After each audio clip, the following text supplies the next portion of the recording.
Good evening.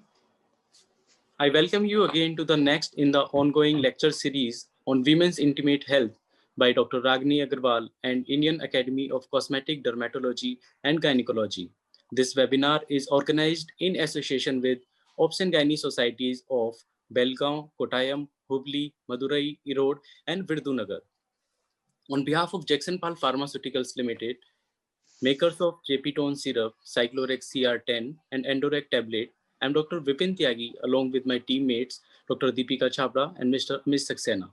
For today's discussion on vulva, health and disease, we welcome the host and moderator, Dr. Ragini Agrawal, National Vice President FOGSI, President IACDG, and Founder Chair Aesthetic Health Committee of IMS. Convener and moderator, Dr. Kiranmai Devineni, Vice President of Gyne Society of Hyderabad. We are thankful to ICOG for the accreditation of one ICOG point to all attendees of the webinar today.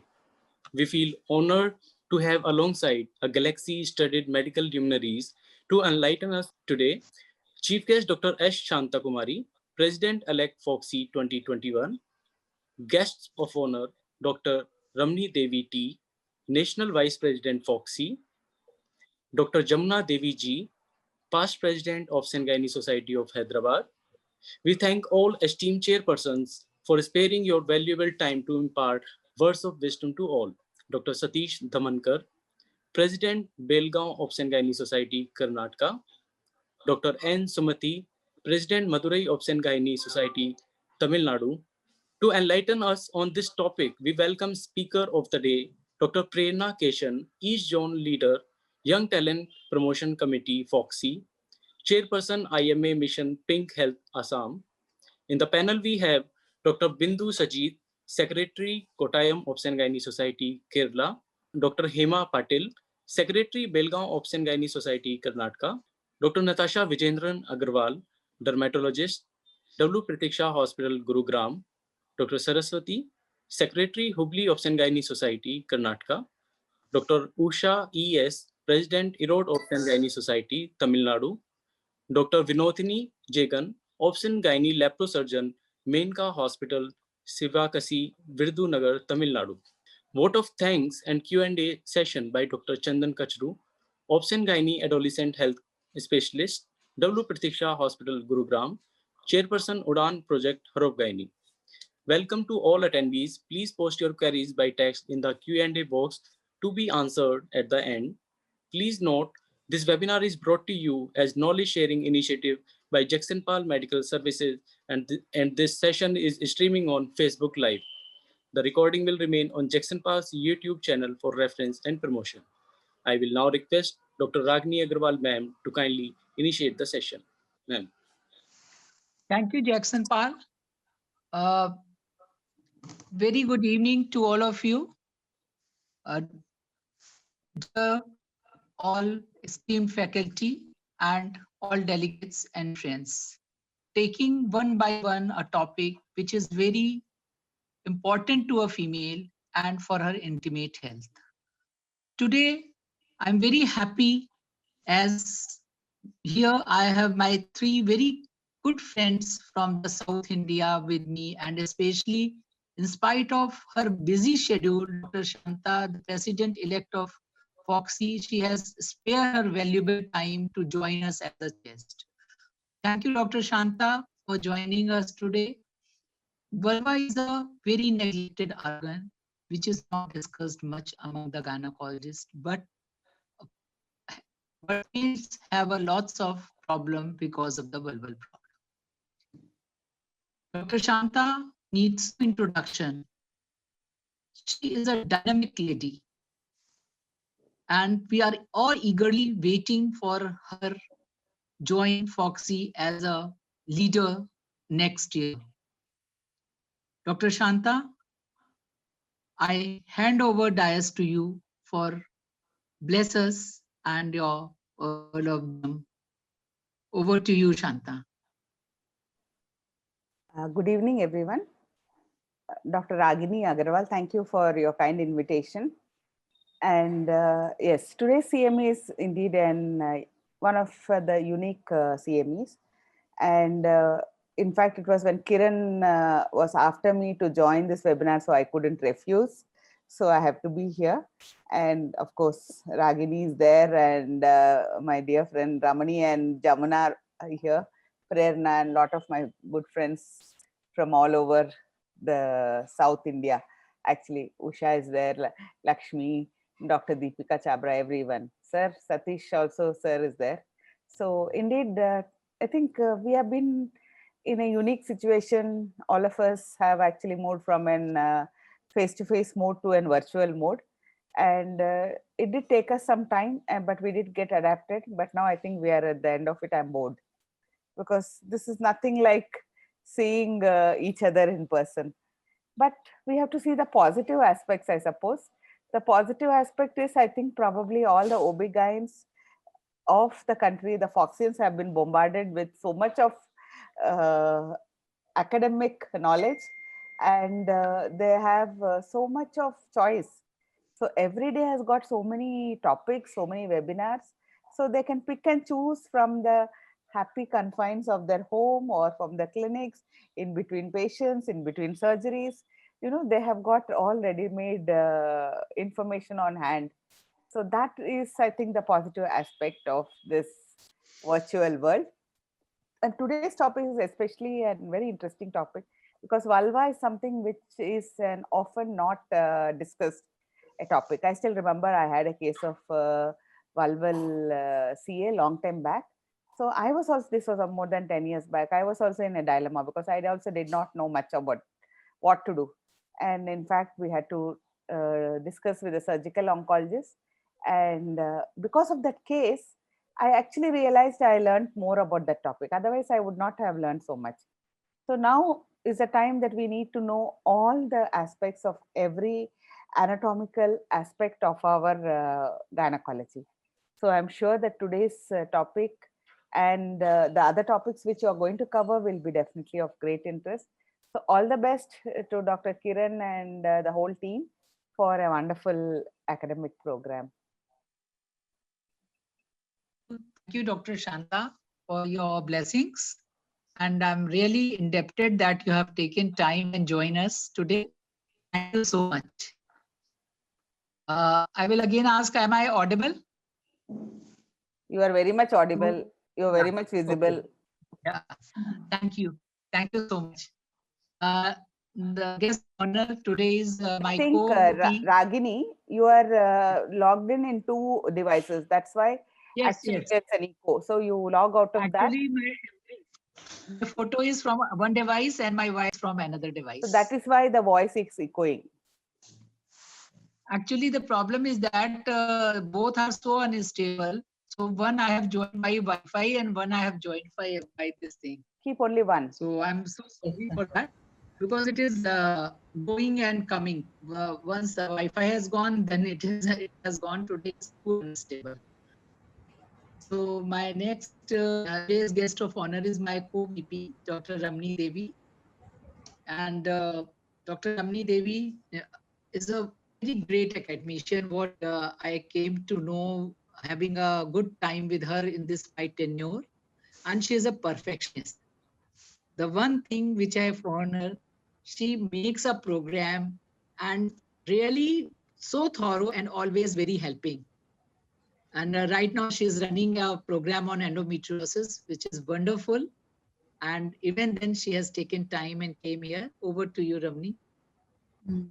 Thank you, Dr. Ragini, for inviting me for this. I think it's a very, very important webinar. And I also say good evening to Dr. Shantha, Dr. Jamuna, my good friends, Dr. Kiranmai, and all the participants, Dr. Usha, Dr. Deepika, Dr. Sumati, and all others. As Shantha has rightly pointed out, these webinars are in one way, they are very, very useful because we try to see almost everybody whom we would not have met even when we had the physical meet. But I think after a certain time, we need to choose because so many webinars per day. And particularly, I feel this webinar is very important on vulva because as Dr. Shantha has said, it's a subject that is not being often discussed in the general platform or in the general gynecology. But now you have two facets of managing vulval problems. One is for yes, cosmetic purpose and the second one is for disease. So the cosmetic purpose of this vulvoplasty and all those things, I think Dr. Ragini is a good person, right person to discuss about this. And the second one is vulval disorders. So vulval disorders may range from infection, inflammation to all these lichen sclerosis or so many other things ranging up to malignancies. But again, the malignancies of the vulva are very rare. Still, it can be picked up very early with a good outcome. So this particular CME is going to be an eye-opener in so many aspects. And I wish Ragini, this program, a grand success. Thanks for inviting me, Ragini. Thank you. When if I count my really friends from the south, now I have made many friends from the thanks to Kiran. Dr. Jamuna name come on top. And I'm meeting in many conferences and she's so nice. I had a webinar with the Hyderabad Society. Although her time was absolutely full, but she has given me time to have a webinar with Hyderabad Society also. So thank you, Jamuna, joining with a call only. Thank you so much. And over to you. Good evening, everyone. Thank you, Ragini, for the invite. I think I'm really enjoying everyone. Today, I met so many new friends due to this webinar.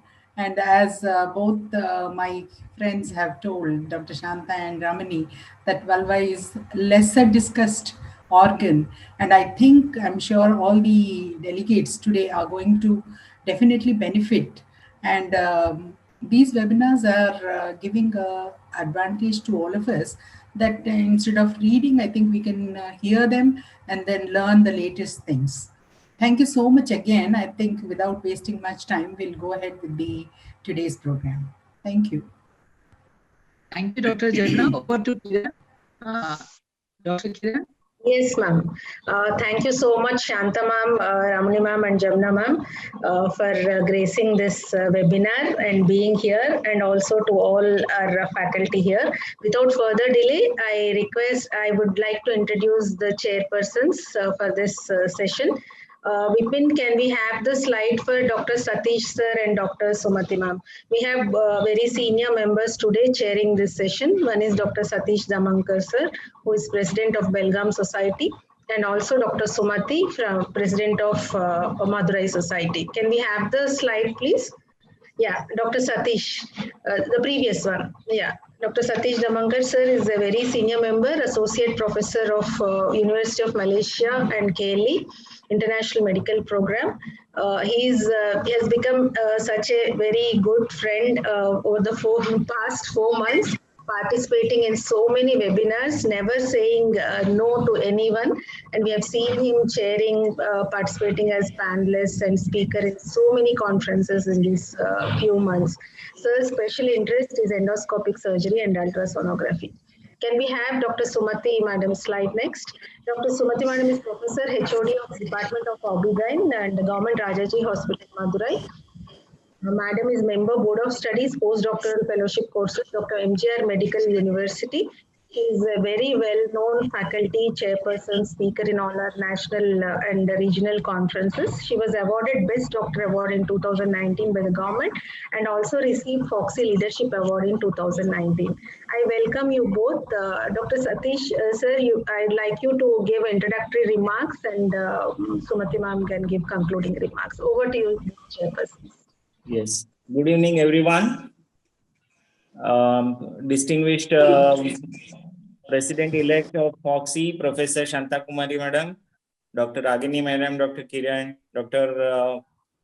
Sumati, my co-chairperson, and all the panelists and distinguished delegates. It's a very honor to be as a chairperson of this webinar, and I thank Dr. Ragini Madam for giving me this opportunity. Over a period of these few months, when I came to know Dr. Ragini Madam, and 4 P's have struck me. Like, she has some innovative ideas, but she plans every webinar purposefully. That is the first P. Second one is she prepares systematically. Third one is proceed positively. And last one is pursue persistently. Thank you, Dr. Ragini Madam, for taking this initiative of and taking certain topics which are, meaning, if initially people may think, oh, why vulva? But over a period of time now, Gyne and obstetrics has now got one more specialty, Gyne cosmetology. And I am the only odd man out of all the panelists. I am the only man. And women are very fond of cosmetics and cosmetology.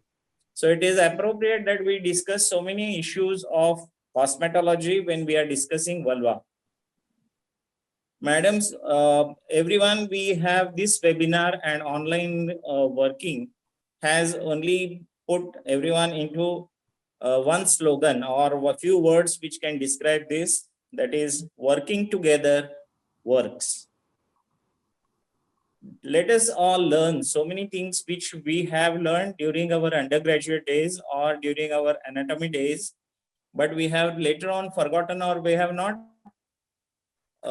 brushed up again those topics, since we don't have so many cases which are related. As Madam said, that vulval cancer is quite the incidence, though it is less, but rest of the topics, rest of the issues which can be seen in the OPD day to day. So, Madam, first of all, compliments to you for choosing this topic, and it is going to be a fantastic webinar. I will now like to introduce our distinguished speaker from the East, a rising star of East, Dr. Prerna Keshan. She is always smiling, and she says, I feel that she feels that जिंदगी में सदा मुस्कुराते रहो, फासले कम करो, एक सितारा बनो और हमेशा जगमगाते रहो. Dr. Prerna is a consultant OBGYN from Tinsukia, Assam. She is trained in FOGSI affiliated endoscopy and ultrasonography.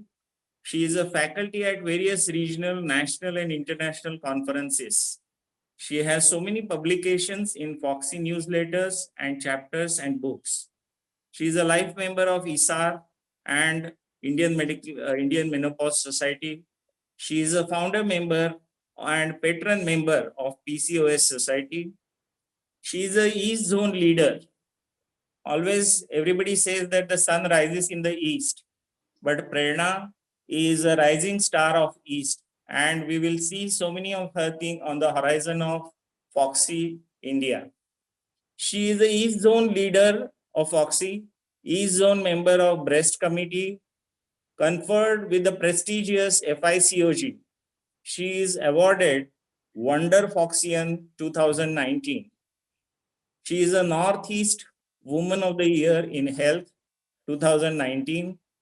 She is a chairperson of IMA Mission Pink Health Assam, and her special interests include high-risk obstetrics, ultrasonography, mass scale awareness campaign, and adolescent health.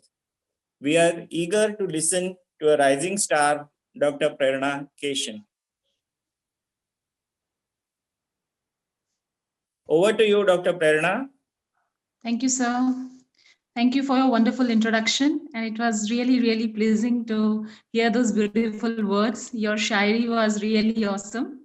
And at the very outset, I extend my heartfelt gratitude to our beloved Honorable Dr. Ragini ma'am for this wonderful opportunity to be a part of this wonderful CME.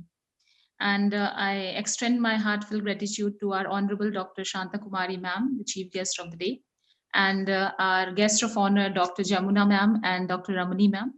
And I extend my heartfelt gratitude to our chairpersons and all the dignitaries present off and on the dais.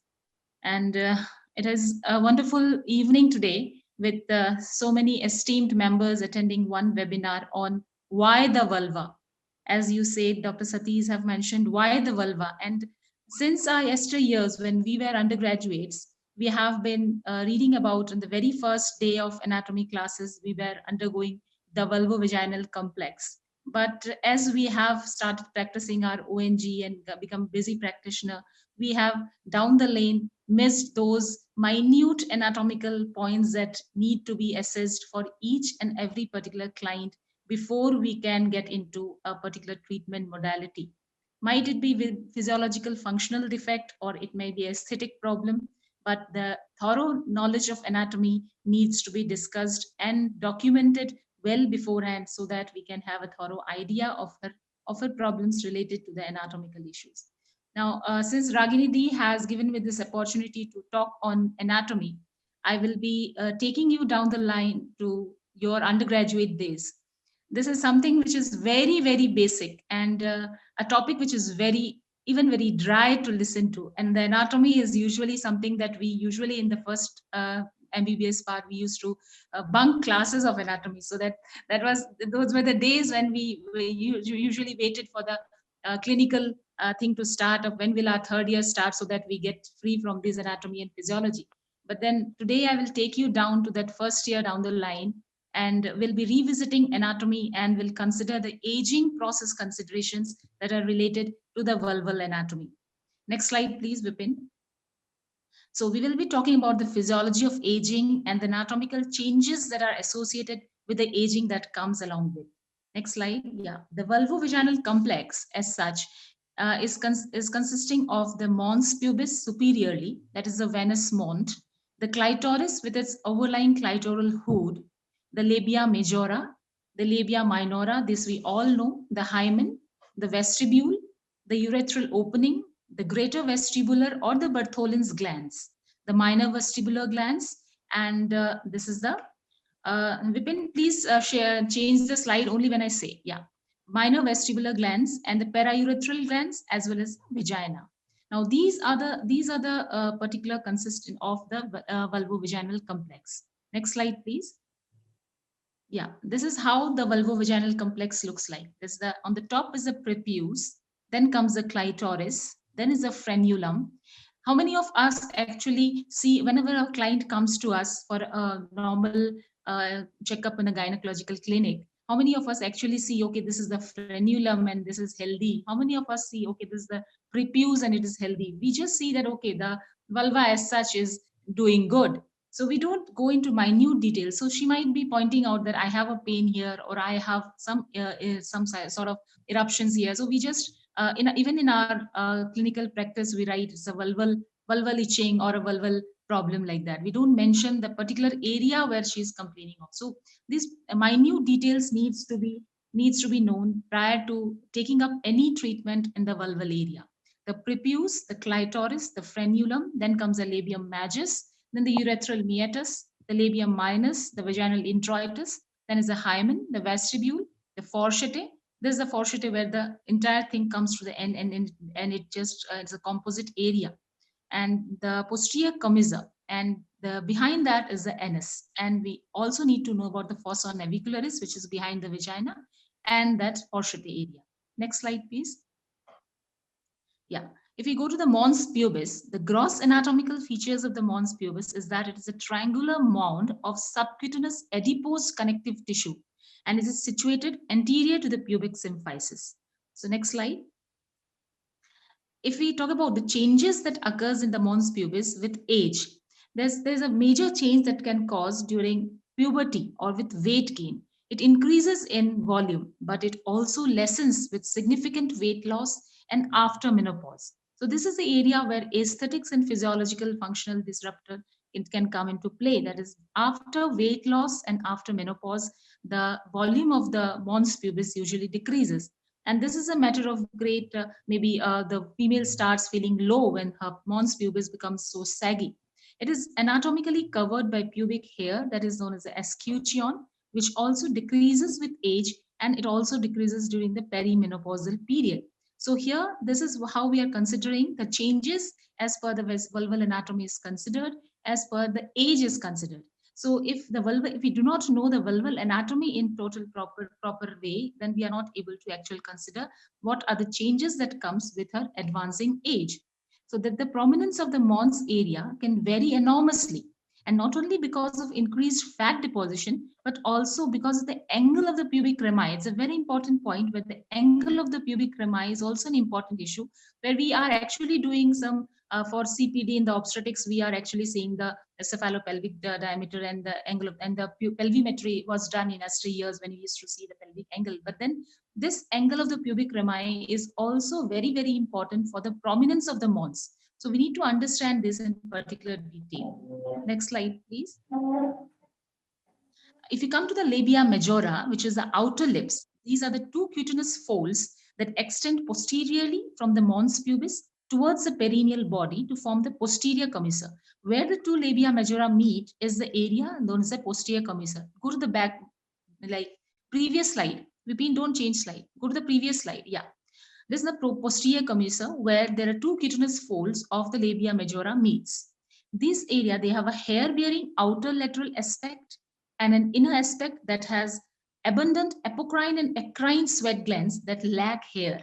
So we need to, as regarding the disease of the vulva, where it comes to the Bartholin cyst and all these, we need to have a proper knowledge of this area, that they have a hair-bearing outer lateral aspect, this labia majus, and an inner aspect which is lacking hair, but this is the area which has abundant apocrine and eccrine sweat glands, and majority of the discharge and itching and all these problems, they occur in this inner aspect of the vulva, in the labia majora. Now it is covered by squamous epithelium, and each labia majora is filled with dense subcutaneous connective and fibrofatty tissue, which are supplied by rich venous plexus. So it's very, very richly innervated, as well as it is very, very, it has a lot of blood supply there.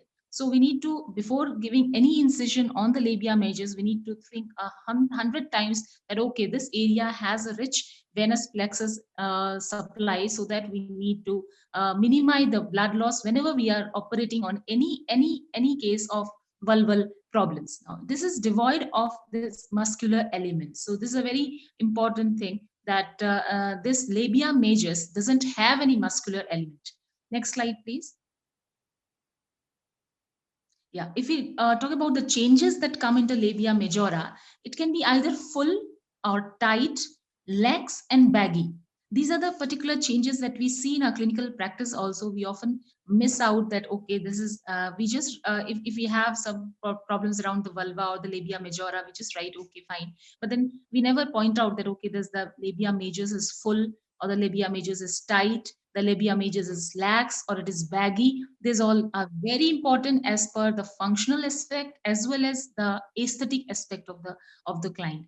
It can be documented as empty, or it can be documented as redundant tissues. Next slide, please. If we come to the labia minora, each labia minora is a thin fold of tissue that is lying medial to each labia majora. We all know this. And extending superiorly, it divides into two lamellae. The labia minora divides into two lamellae, and the lower part fuses to form the frenulum. The lower pair of this two lamellae, they fuse to form the frenulum of the clitoris, and the upper pair, they merge to form the prepuce. So this labia minora is divided into two parts. These two lamellae, the upper part, it merges to form the prepuce, and the lower part, it merges to form the frenulum of the clitoris. So this is a very important thing when a client comes and talks about her sexual function. We need to know this particular anatomy in detail. whether she is having arousal on the proper time and her physiological response to the sexual cycle, we can have an idea with this particular anatomy of the labia minora regarding the clitoris and the prepuce. Inferiorly, extending to approach the midline as low ridges of tissue that fuses to form the fourchette. The fourchette is an area where all these come and they fuse and they form a low ridge of tissue. Next slide, please. Yeah, structurally, if we see structurally, the labia minora is composed of connective tissue with many blood vessels, elastin fibers, and smooth muscle fibers. So this is how, if there is some tear during the normal delivery process, even they tend to retract and heal on themselves, because these labia minora, they have a lot of elastin fibers there. And this is also very important for the sexual intercourse, for coitus. It is very important that it permits some amount of mobility. We are coming to that. There are many sebaceous glands, but there are no hair follicles. If there would have been hair follicles on the labia minora, it would have been very difficult for the male partner to do coitus. But then these have been made in such a beautiful manner that the labia minora is devoid of any hair follicles. The cutaneous structures that lie on the connective tissue stratum as loosely organized, and they permit mobility during coitus. So it's a very beautiful thing that the labia minora has a connective tissue strata which is allowing mobility or act of coitus, and this mobility is actually caused by this labia minora connective tissue strata. Next slide, please. Next slide, Vipin, next slide. Yeah. If we come to the heart line of the labia minora, we need to really understand what the heart line is and where it is located. To give any incision around the vulval area, we need to know where actually the heart line is. The lateral portion of the inner surface of the labia minora is covered by stratified squamous epithelium, and there is a demarcating line there which is known as the heart line. Now, if we come to medial to this line, each labium is covered by squamous epithelium that is non-keratinized. These all are microscopic features, but we need to actually understand this for the healing purpose as well as for any sort of intervention in and around the vulval area. Next slide, please. So this is a diagrammatic representation of how the heart line looks like. There's a labia minora, and lateral to it, this is demarcating line is the heart line. We have the skinny gland openings in the medial side of the heart line, and the Bartholin glands openings are on the lower side of the heart line. So if a patient comes with some sort of vulval cyst or maybe a retention cyst in and around the vulval area, we need to actually understand that whether it is coming out of the skinny gland or it's coming out of the Bartholin gland. Not all cysts around the vulval area are Bartholin cyst. So this is a very important thing that we need to understand. If we understand the location of the proper gland openings in the vulval area, we can very well detect whether these cysts are, we can differentiate with it. I am not supposed to talk about the disease part. I'm talking about the anatomy part, that this is the basis of all diseases. If we understand the anatomy and the gland opening areas, we are able to differentiate different sort of vulval diseases from the other. Next slide, please. If we talk about the variations, if we come to the labia majora, this is usually separated from the labia minora by a deep sulcus. Now, this deep sulcus that divides the labia minora and the labia majora is usually well defined. It's typically well defined. But sometimes it happens that this deep subcutaneous vertical sulcus, it has rarely attachments of this sulcus are tenuous or even absent, and they lead to a less defined continuum between the majora and the minora. So this is something which is aesthetically important. That usually, in simple words, if I want to explain this, is that labia majora and minora, they are typically divided by a deep sulcus. But in some cases, when there is a tenuous attachment, this deep sulcus is less defined, and that causes a continuous labia majora and the minora. There's a continuum between the two. So this is something which is worrisome for the female, aesthetically as well as physiologically. Next slide, please. And even if we talk about the previous slide, don't go to the next slide, the previous slide, yeah. If we talk about the appearance and the shape of the labia minora, the variations in the labia minora has many differentiations. This is very important for every aesthetic cosmetic surgeon as well as any vaginal surgeon, that the anatomic variations of the labia minora needs to be understood. They may be symmetrical and they may be asymmetrical. So the asymmetry of the labia minora is very, very common, and which is a matter of concern for many females. Even in our day-to-day gynecological clinic, we get females coming that my labia minora is sagging, my labia minora both are not equal, so I have problem during coitus. And these all particular complaints need to be addressed. If we are able to understand the anatomy of the labia minora, then only we will be able to understand that, okay, these are the variations, this labia minora is asymmetrical, and then we can help her out.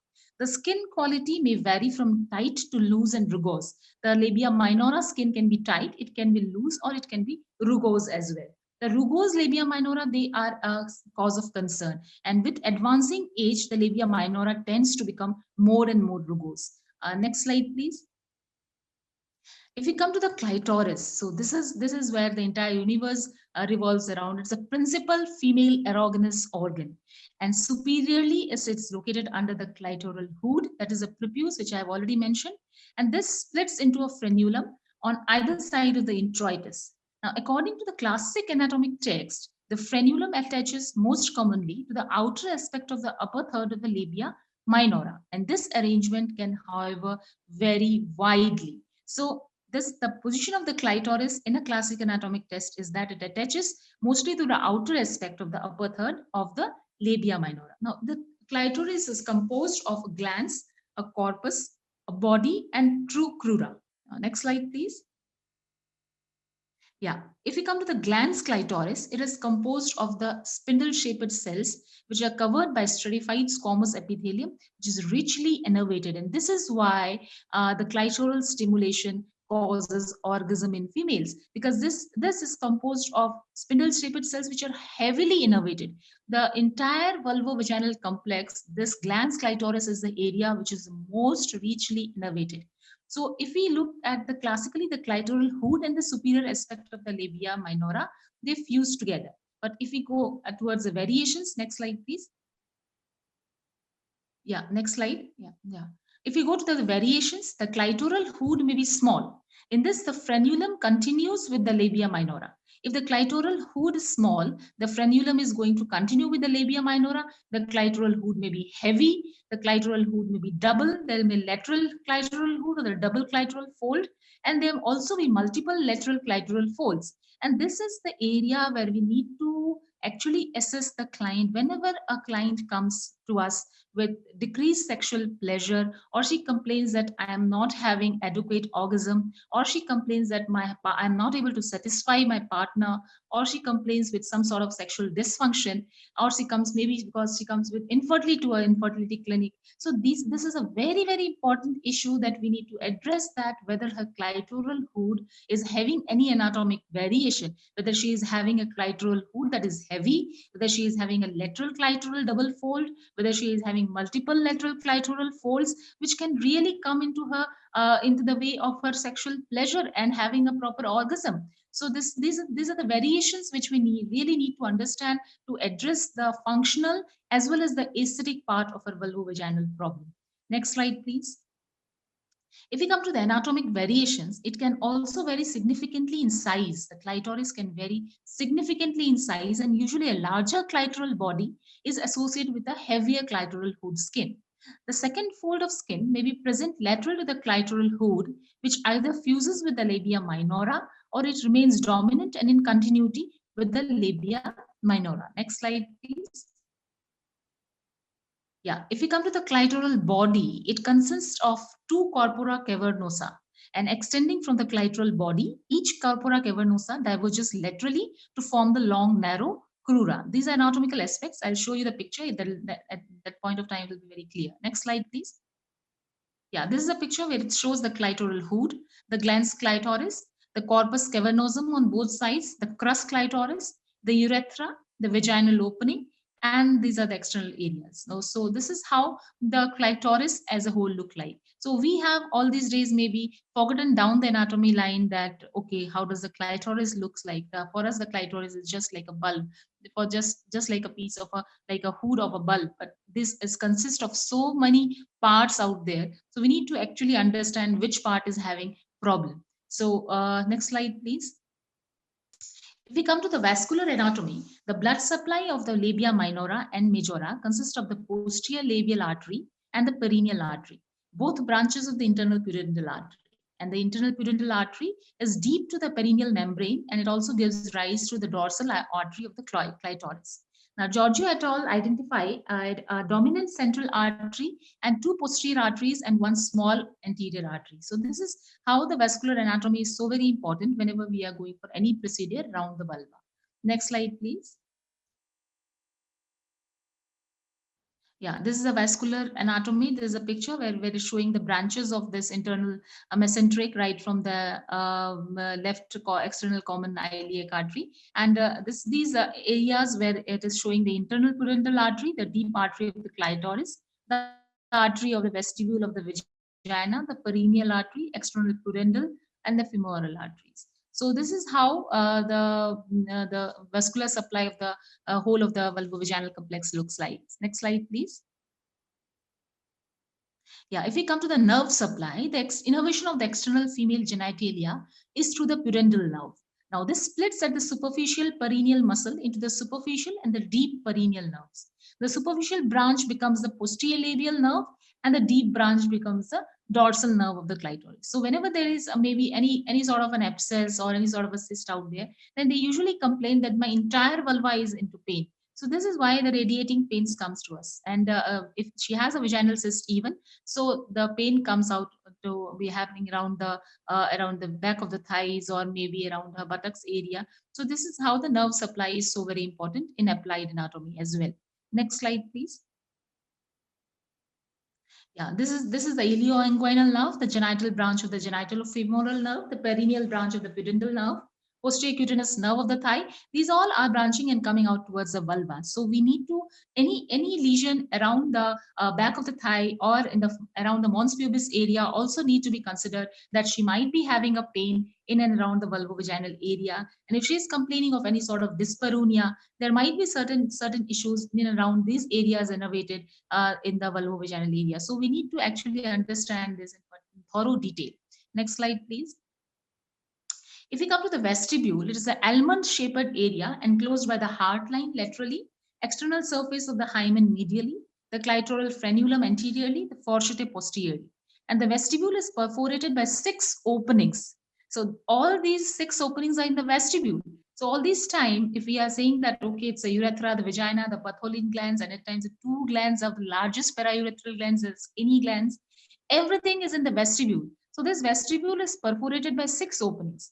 Now we have the urethra right at the top, then the vagina, the 2 Bartholin glands, and 2 glands of the largest periurethral glands, the skinny glands. The posterior portion of the vestibule between the fourchette and the vaginal opening is called the fossa navicularis. Now between the vestibule and the fourchette is the fossa navicularis. Next slide, please.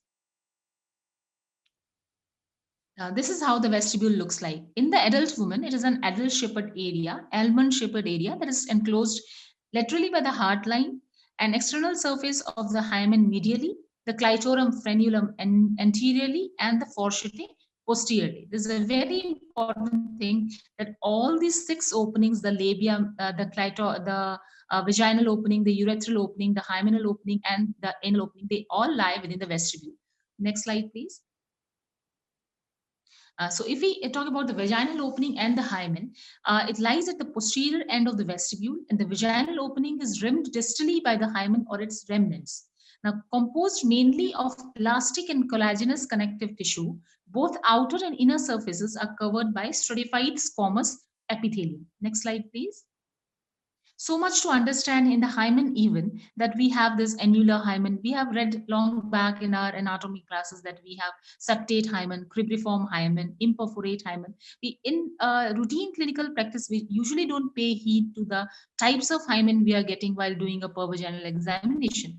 But then these things are to be kept into mind if a male is coming with some sort of physiological dysfunction, that she might be having an annular hymen, a septate one, a cribriform one, and an imperforate or a parasintroitis. Next slide, please.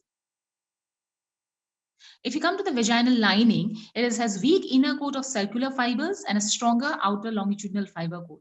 The vaginal pH is strongly acidic, It is around 4.5, and it is due to the Dodolins bacillus. This is a very important thing that we need to know if it comes to any sort of vaginal infections, white discharge, irritation, vaginal itching, or any sort of vaginal vulvovaginal disease. We need to understand about the pH part so that we can treat her better. Next slide, please.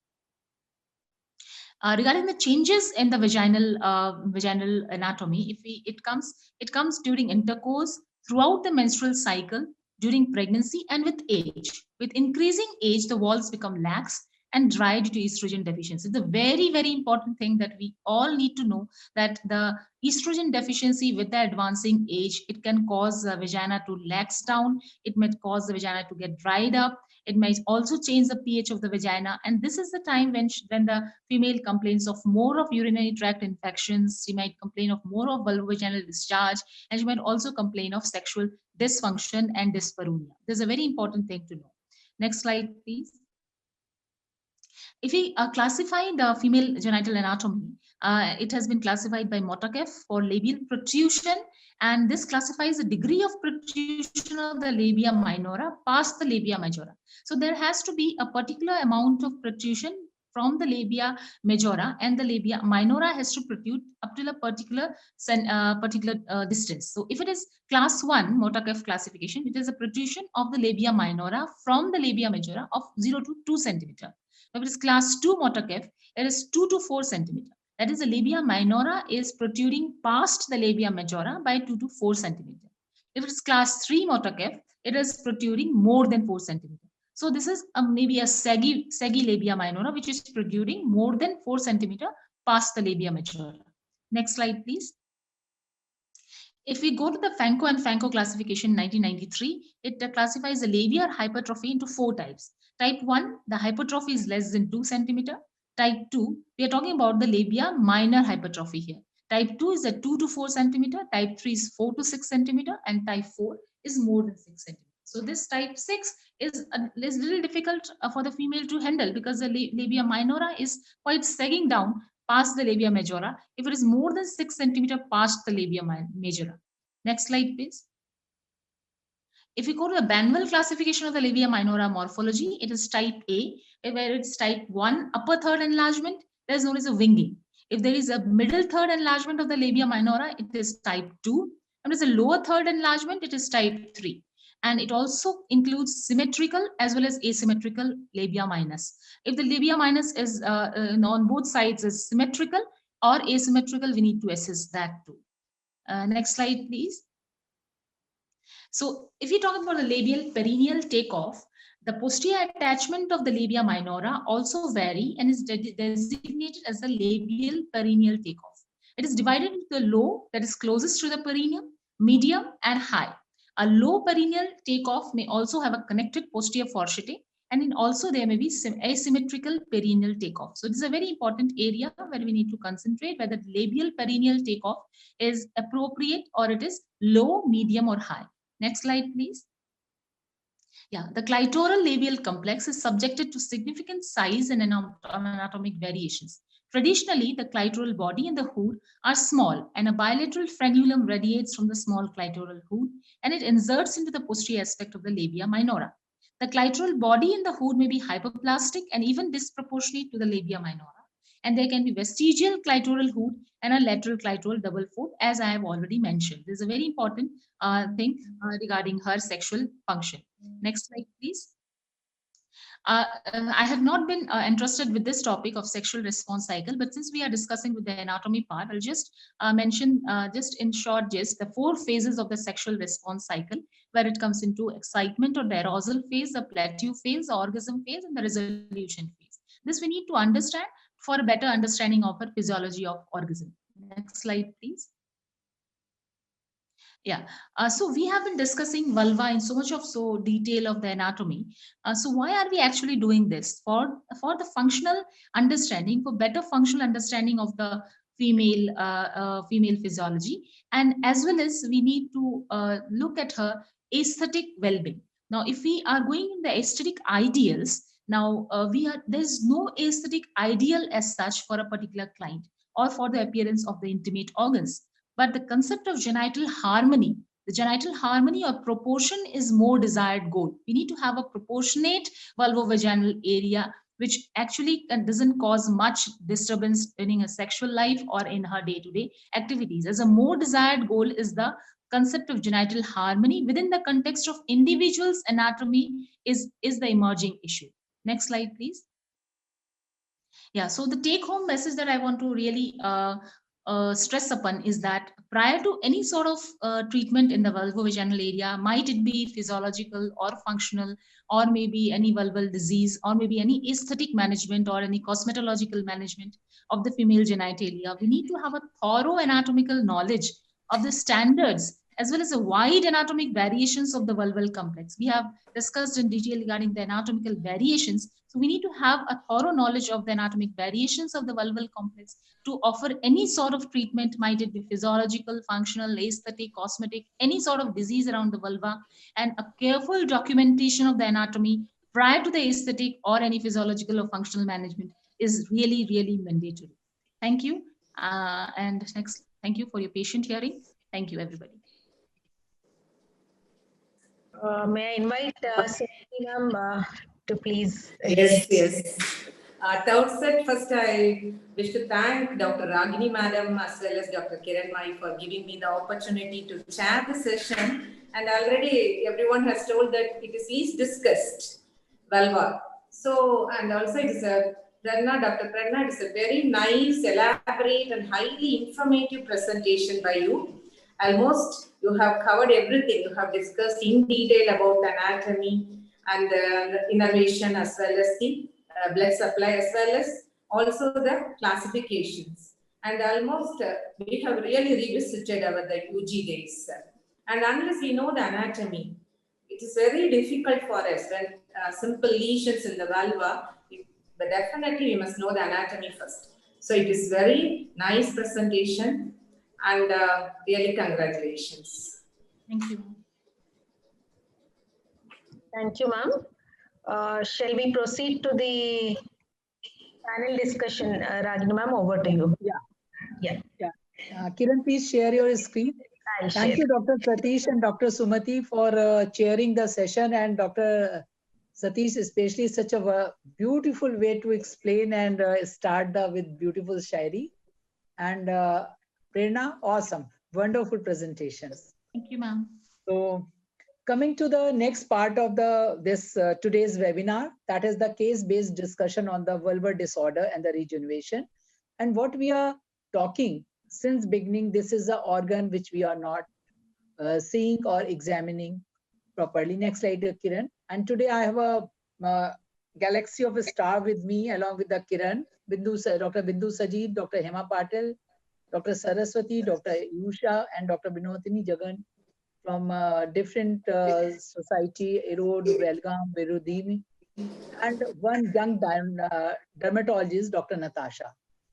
So what we are saying that vulva is the most visible female genital structure, but it has received the least attention in the medical literature and has been referred to as the forgotten pelvic organ. We always talk about the vulvovaginitis. We don't talk about the vulvitis. We don't talk about the vulval dermatitis. We don't talk about the vulval itching. Even though when the patient comes to us with a itching in the private part, we directly jump to the vaginal infections and prescribe a pessary. Never try to see the vulva that maybe it has some warts, some molluscum, some dermatitis, some itching, some psychosomatic neurological dermatitis on the vulva. And patient goes pillar to post with that itching and one pastry to another pastry. So although Prerna has spoken beautifully about the vulva, but just two things I want to convey. That is the epidermis, that is keratinized squamous epithelium as opposed to the vaginal mucosa, we always remember, and covered by the non-keratinized epithelium of the same type on the internal surface like the vaginal mucosa. No estrogen receptor, so does not atrophy like the vagina when estrogen is withdrawn. Labia minora, estrogen is withdrawn, atrophy occurs, dermal fibroblasts have estrogen receptors. And it is extremely vascular. So coming to the first case, a 58-year-old postmenopausal woman has reported to Gyne OPD.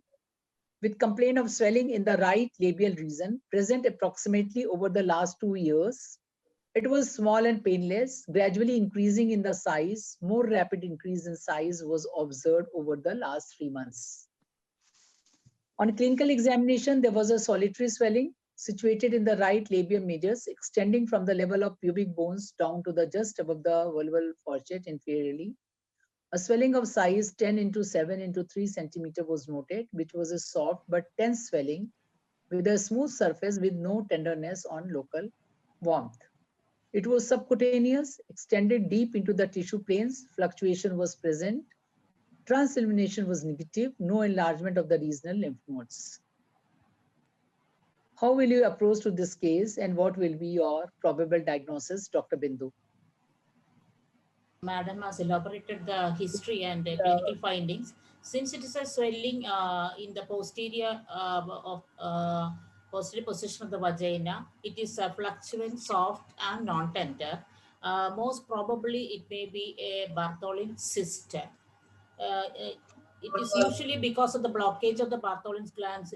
Bartholin glands, it produces the mucus for the lubrication, and whenever there is a blockage in the Bartholin gland, it can produce a Bartholin cyst. If it is not usually, most of the time it is asymptomatic, but when it size is increased or it converted into an abscess, patient may develop symptoms like a severe pain, and on your examination it will maybe fluctuate with the tender swelling and local cellulitis if there is an abscess.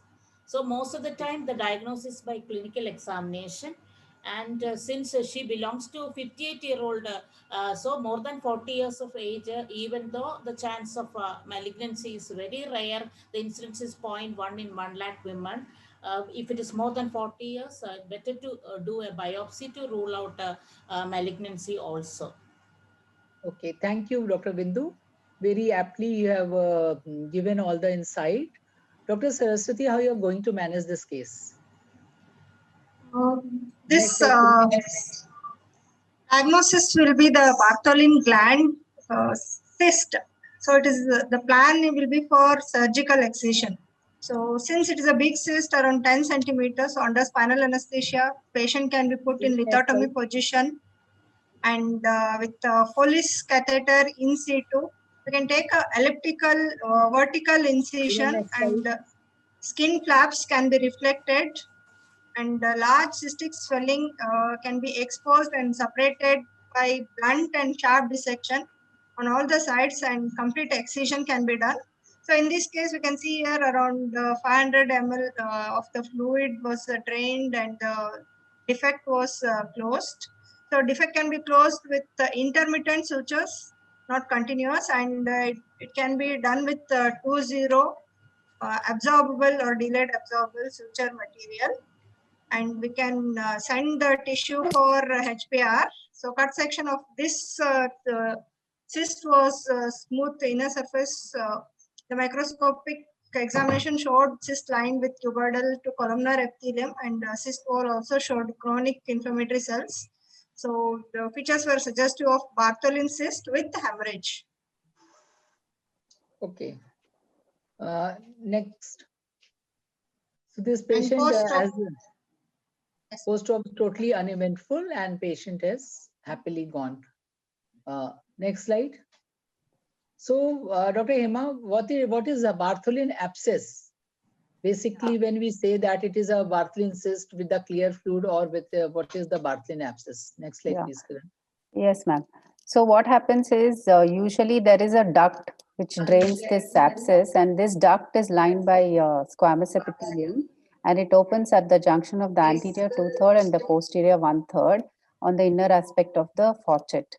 So when this duct is blocked, then there will be formation of a cyst, and the cyst is rich in all these materials, so it will easily get infected. So most of the times they come as abscess, and it is usually a lot of commensals are there around the vagina and the fourchette and the perineal area, so it is very close to the perineal area. So easily there is an opportunistic infection, and most of the times it is polymicrobial.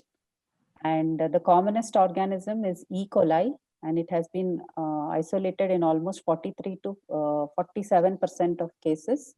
And usually cysts do not cause symptom, but as we know, once it is infected, it causes the pulsating severe pain. And the moment the patient walks in, the way she walks into our OPD also, we can make out if she's having an abscess in the Bartholin's in the vulval area. She has a typical gait, and that will lead to an abscess formation. Okay, thank you.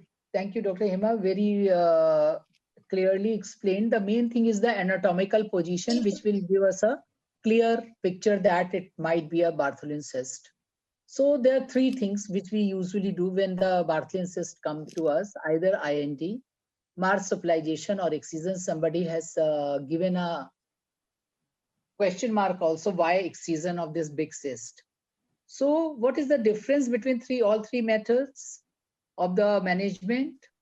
And if this patient, instead of 52 years, if she's a 30-year female with a painful tender swelling, in the first swelling it is not tender, here it is a painful tender swelling, how you will manage, Dr. Vinodni, this case?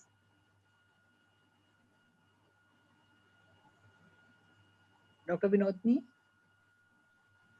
Is she there? Yeah, ma'am. Yeah, Yeah. Dr. Ma'am, am I audible? Yes, yes, Yes, you are yes, audible. Yeah. The methods of management of the Bartholin abscess revolves around the two. That is the medical management and the surgical management. The medical management to be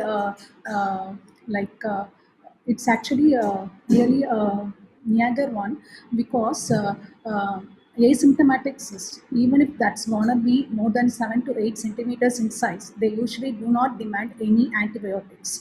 Once the cyst gets infected, we need to treat them with antibiotics. As Madam has pointed out, majority of the time they are opportunistic infections either from the perianal area, that is Escherichia coli, or in other cases, mainly they were Neisseria gonorrhoeae. Hence, a broad spectrum antibiotic is usually chosen in case of abscess. So, for otherwise, the asymptomatic cyst, however large they may management. Then coming to the surgical management, we have got literally three options revolving around us. That is the IND, incision and drainage, the marsupialization, and the cyst excision. So my treatment for this patient who is 30 years old, if it's gonna be the first episode, and if it presents as a tender swelling, it's clear cut that it is the abscess formation. So for the abscess formation, we go and do the IND. So how is the incision and drainage of the cyst done? It can be done either under a local anesthesia or TIVA, that is the intravenous anesthesia. The patient is placed in the lithotomy position, and the incision is made on the summit of the swelling or in the maximum fluctuation point, and a small nick is given with a 15 blade. So once the drainage of the pus occurs, the patient feels a huge sigh of relief from the pain. So at the time, pus for culture and sensitivity is usually taken to identify the organisms. Once the clearance of all the secretions are done, a Wirtz catheter, it's usually placed in situ, and it is inflated with around 2 to 3 ml of saline. What is the use of catheter? It helps to keep the site patent so that the drainage of the cyst can occur naturally.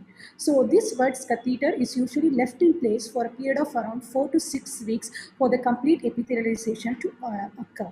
If you want an alternative for Wirtz catheter, Jacobi ring can also be used, wherein the Jacobi ring is placed inside the remnants, opened up cavity, and it's left in situ. The patient's complaints with Jacobi ring is actually much more when compared to the Wirtz catheter, and the patient can resume her normal activities as soon as the procedure is over, because it is done as an outpatient procedure and it's being done under local anesthesia, and she can move about herself with mild antibiotics and sitz bath. So next, coming to the marsupialization, the second method of treatment. So what do we do in marsupialization? Marsupialization is a procedure where an elliptical incision is made over the summit of the swelling, because the the Bartholin's duct is usually placed on the groove between the labia minora and the hymen in the 5 to 7 o'clock position. So an elliptical incision is made over the summit of the swelling and wide enough so that you can reflect the flaps, and the cyst wall is then de-roofed, and the sutures are placed there in a continuous fashion with the delayed absorbable sutures. Usually 3-0 delayed absorbable sutures are used. But marsupialization is never done when pus is there. So in an abscess, acute abscess condition, marsupialization is never done. So only in the cases of recurrent cyst formation, we go to the procedure of marsupialization. But I would say like marsupialization has lost its fame of days. With the introduction of the Wirtz catheter, we actually prefer Wirtz catheter over the marsupialization, because marsupialization per se can cause chronic vulval pain and slight scarring of the vulva. So the third procedure then comes the excision. So madam was telling there was that somebody has put up like, what is the why excision? Where do we do excision? So we don't do excision in every cases, and it's definitely not mandatory. The treatment is actually individualized. So whenever there is a recurrent abscess formation, or the person presents at an elderly age where there may be an increased incidence of Bartholin's gland carcinoma, definitely excision comes into play. So how do we do excision? Excision of the cyst is a planned procedure. It is done under usually short GA or a spinal anesthesia. The incision is again given over the dome of the swelling between the 5 o'clock and the 7 o'clock position, and the cyst excision is carried out. The cyst excision is usually little difficult because a definite plane is not usually obtained due to recurrent infections. So in that case, meticulous dissection of the cyst wall is mandatory, and the complete dissection of the gland is necessary to avoid recurrence formation. So it can be carried out by blunt dissection with the back of the handle, or it can be by the sharp dissection with the Metzenbaum scissors. Again, once when you reach the base of this cyst, you have to be again careful, because lots of venous sinuses of the vestibules lie. So careful dissection of the base of the cyst by clamping is needed. Once the cyst is excised, it is sent for HPV invariably. Again, meticulous hemostasis is required, and the cyst, that empty space needs to be obliterated with 3-0. So this is how we manage them. So in addition to them, topical applications are also now coming into vogue. They are the topical silver nitrate applications, carbon dioxide laser vaporization, and needle aspiration with or without alcohol injections. So silver nitrate application has found to be a very useful one, and patient complaints rate is very good. And carbon dioxide laser vaporization, for the bigger cyst, it's not that much use. It has been studied only for some 1.5 to 2 centimeter cyst. Again, the initial cure rate has been as low, is around only some 86.6%.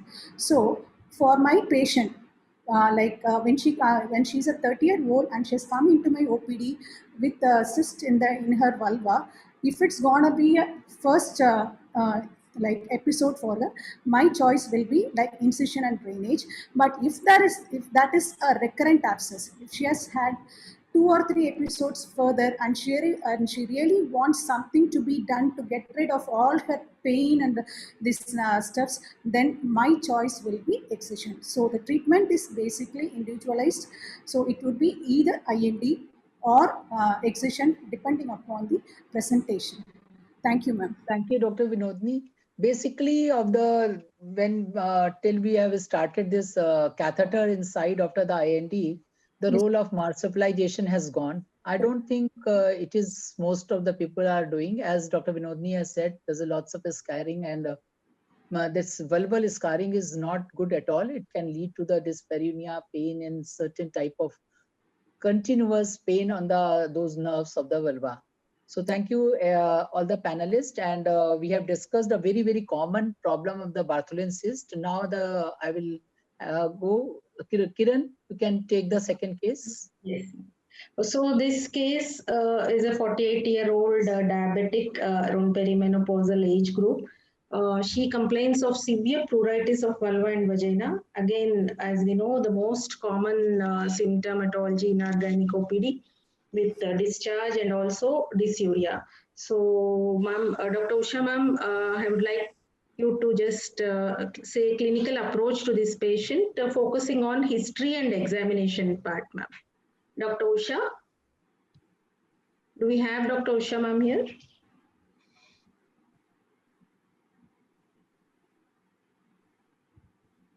Dr. Usha madam? Any other panelists can take? Any other panelists can take this. Dr. Hema?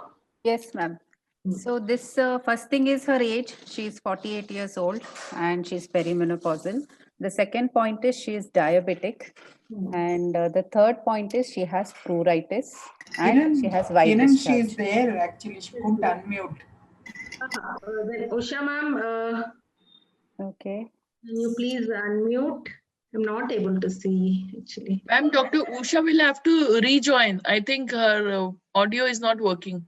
Oh. Dr. Usha, you can join with your phone. Yeah. She's joining again.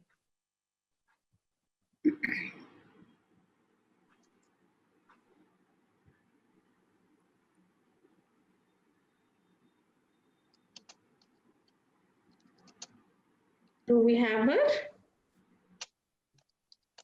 Not yet, ma'am. Yeah, Dr. Hema, you can continue, please. Yeah.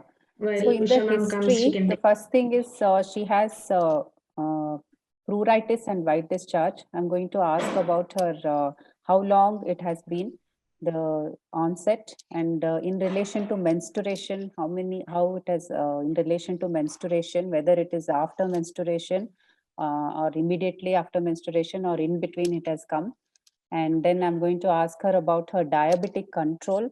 What were her sugar levels? Is it under control or not? And additionally, we need to, because if there is the glucose control is not good, then it is likely that she can have candidiasis and coitus, yes. And I'm going to ask about her partner, about the external genitalia of the partner. Is he having any discharge? Is he having balanitis? Is there a redness or soreness of the partner's external genitalia is very, very important. And that will be the history which I'm going to ask. And the salient point on examination, as Dr. Ragini madam was telling, our first focus will be on introitus at the most, and then we examine the vagina, cervix, and all. So in the vulva, some of these conditions involve only vagina, but most of the infections also involve the vulva. It is a combination of vulvovaginitis. So salient points in examination, can you highlight? Dr. Usha is here. Yeah, Dr. Usha ma'am, you can take this. Oh, we can't hear you, ma'am. I think better would be that you remove the earphones, talk direct from the laptop audio. Hello.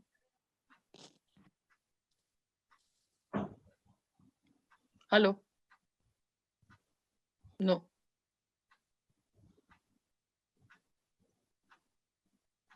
Sorry, not working, ma'am. Okay, Dr. Hema, please continue. Yeah, so like we said, we shouldn't directly go and do a per speculum examination the moment the patient tells that she has white discharge. So we should look at the vulva for signs of scratching. Usually these pruritus, if they have, it's usually the candidiasis or trichomoniasis. They scratch the vulva and we can find the scratch marks on the vulva. So we should look at that and see if any discharge is there. Is there any vulvitis as well? If there are any lesions, and look for any ulcers, small ulcers, multiple ulcers. Are they painful or not? Look at the extent and how, what is the area it is involved. If there are any warts, look for warts, and good light is required. After having completely examined the vulva, then we have to go for the per speculum examination. So in the inspection of the vulva, we have to look for any anatomical abnormalities starting from the pubic hair, clitoris, labia, and the perineum. Look for any palpable pathology over the areas, like maybe a Bartholin's gland cyst or something. And note the character of the vaginal discharge. What is it, curdy white, or is it frothy, or is it homogeneous? So that will give us a clue as to what could be the reason why she's having this pruritus and white discharge. Next, we have to separate the labia using the fingers of the left hand and look for the external urethral meatus. Look at the visible openings, especially of the Bartholin's duct, which is not normally visible unless it is inflamed. And look at the character of the hymen. And we have to ask the patient to strain in order to elicit the stress incontinence and look if urine is coming out through the urethral meatus, and look for the descent of the genital prolapse if it is there, and the other structures. And while doing a perspeculum, we can look at the anterior vaginal wall. Is there a prolapse of the cervix, posterior vaginal wall, and all the three? Usually we miss it when we do a perspeculum. We are more interested in just looking at the discharge. We should also look at if there is a descent. And look for even the perineum also is important. Look for hemorrhoids, anal fissure, and if there's any anal fistula or perineal lesions. As you rightly said, it starts from the mons pubis, as Dr. Prerna also was telling. It's very, very important till the perineum and the anus. Very. So Hema, again, See, like we said, after having completely examined the asking the history and examining the patient, two important things are there in this patient.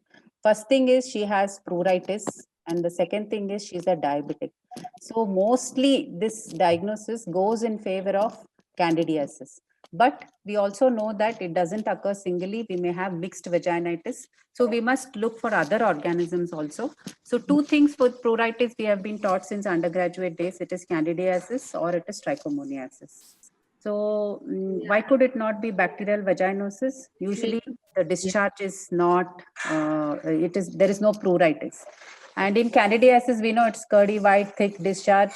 It's been told many times. Diabetes, that is the first thing. And trichomoniasis, frothy discharge, greenish discharge. And usually when the pH of the vagina is high, alkaline pH, especially after menstruation, it is very common. And both of these can be STDs, and it can come from the partner. And the date of onset can be after the coitus. Usually the patient after the coitus, she will tell. And many a times what happens, male partners may be asymptomatic. So even if you ask history, there is yes. Yeah, can I interrupt you? There is echo. Yeah. Now let me interrupt you. Point of time, would you go for a syndromic approach and treat all the three infections, or you would like to add? You would like to go for some preliminary bedside, the quick and sensitive. Yes, ma'am. Yes. So see, the easiest thing we can do is a wet mount preparation, which requires just a little bit of a normal saline and put the discharge and put this one that and examine under the microscope. It will give us a bedside information. So we can see that there can be so we can find out if there is a trichomonas. It will be a motile organism, and Thank you. Yes. So as you said, you have rightly highlighted the history and clinical examination and an approach, and you suggested that you would rather go for a wet mount and microscopy and try to diagnose and then go for the treatment. But in cases where the resources are poor and when the woman does not, there is less possibility. Again, NACO, National AIDS Control Organization, and STI, this syndromic management of STI also is there depending on the syndrome complex and the treatment. So this is one aspect of it, which is again promoted by WHO also. So this is one aspect of the treatment. Now, Dr. Saraswati, we have you here. Now, how do you approach, suppose it is, as Dr. Hema said, depending on the microscopy and depending upon the pH also. pH in candidiasis is mostly acidic side, whereas in trichomonas and bacteriovaginosis, it is alkali side, as well as there are some specific tests which will come to it later. Suppose it is candidiasis, how would you approach the patient? She's 48 years old, diabetic. Since this is a case of vulvovaginal candidiasis, it can be. There is echo, Dr. Deepika. Hello? Yeah. Carry Yes, on. ma'am. I'll just have it sorted. Carry on, Dr. Saraswati. Yes. So since it is a vulvovaginal candidiasis, so the vulvovaginal candidiasis, they can be classified into uncomplicated and complicated. So uncomplicated, it will be like a sporadic, mild to moderate, and usually caused by the Candida albicans. And it is usually seen in a non-immunocompromised patient. And the white preparation, gram staining of the yeast, looking for the hyphae and culture of by using the culture media and looking at the pH, where pH will be less than 4.5, all the features will go in favor of vulvovaginal candidiasis.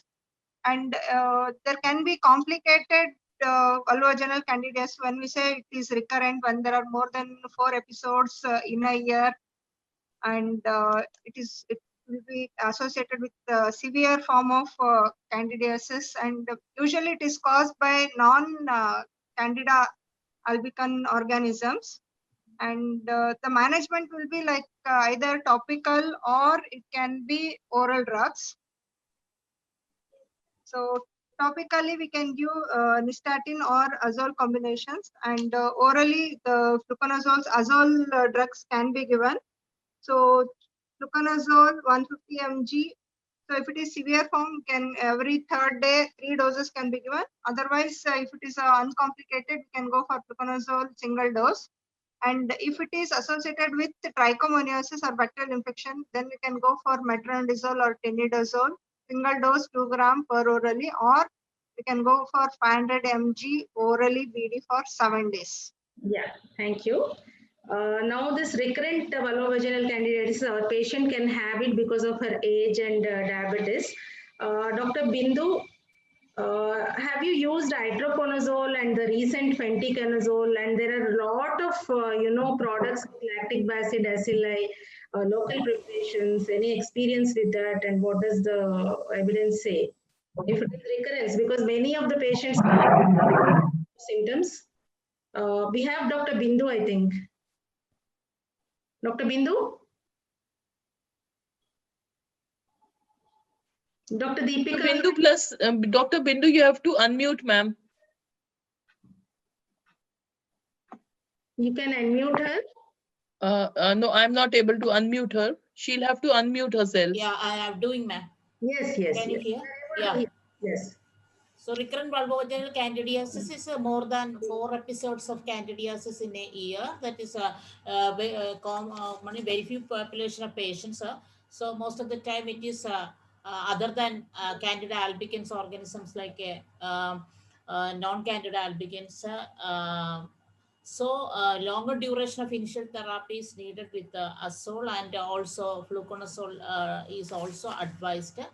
But we belong to the government set up a hospital. We doesn't have much experience with this itraconazole and fenticonazole. Itraconazole is better for mixed infections. It is very good when it belongs to the azole group. That will stop the growth of the bacteria. Well absorbed after oral administration, and concentrated in the tissues, and a good safety profile also. But it is contraindicated in pregnancy, and also should be very careful when you prescribe this drug in patients with ventricular dysfunction like congestive cardiac failure and history of CCF.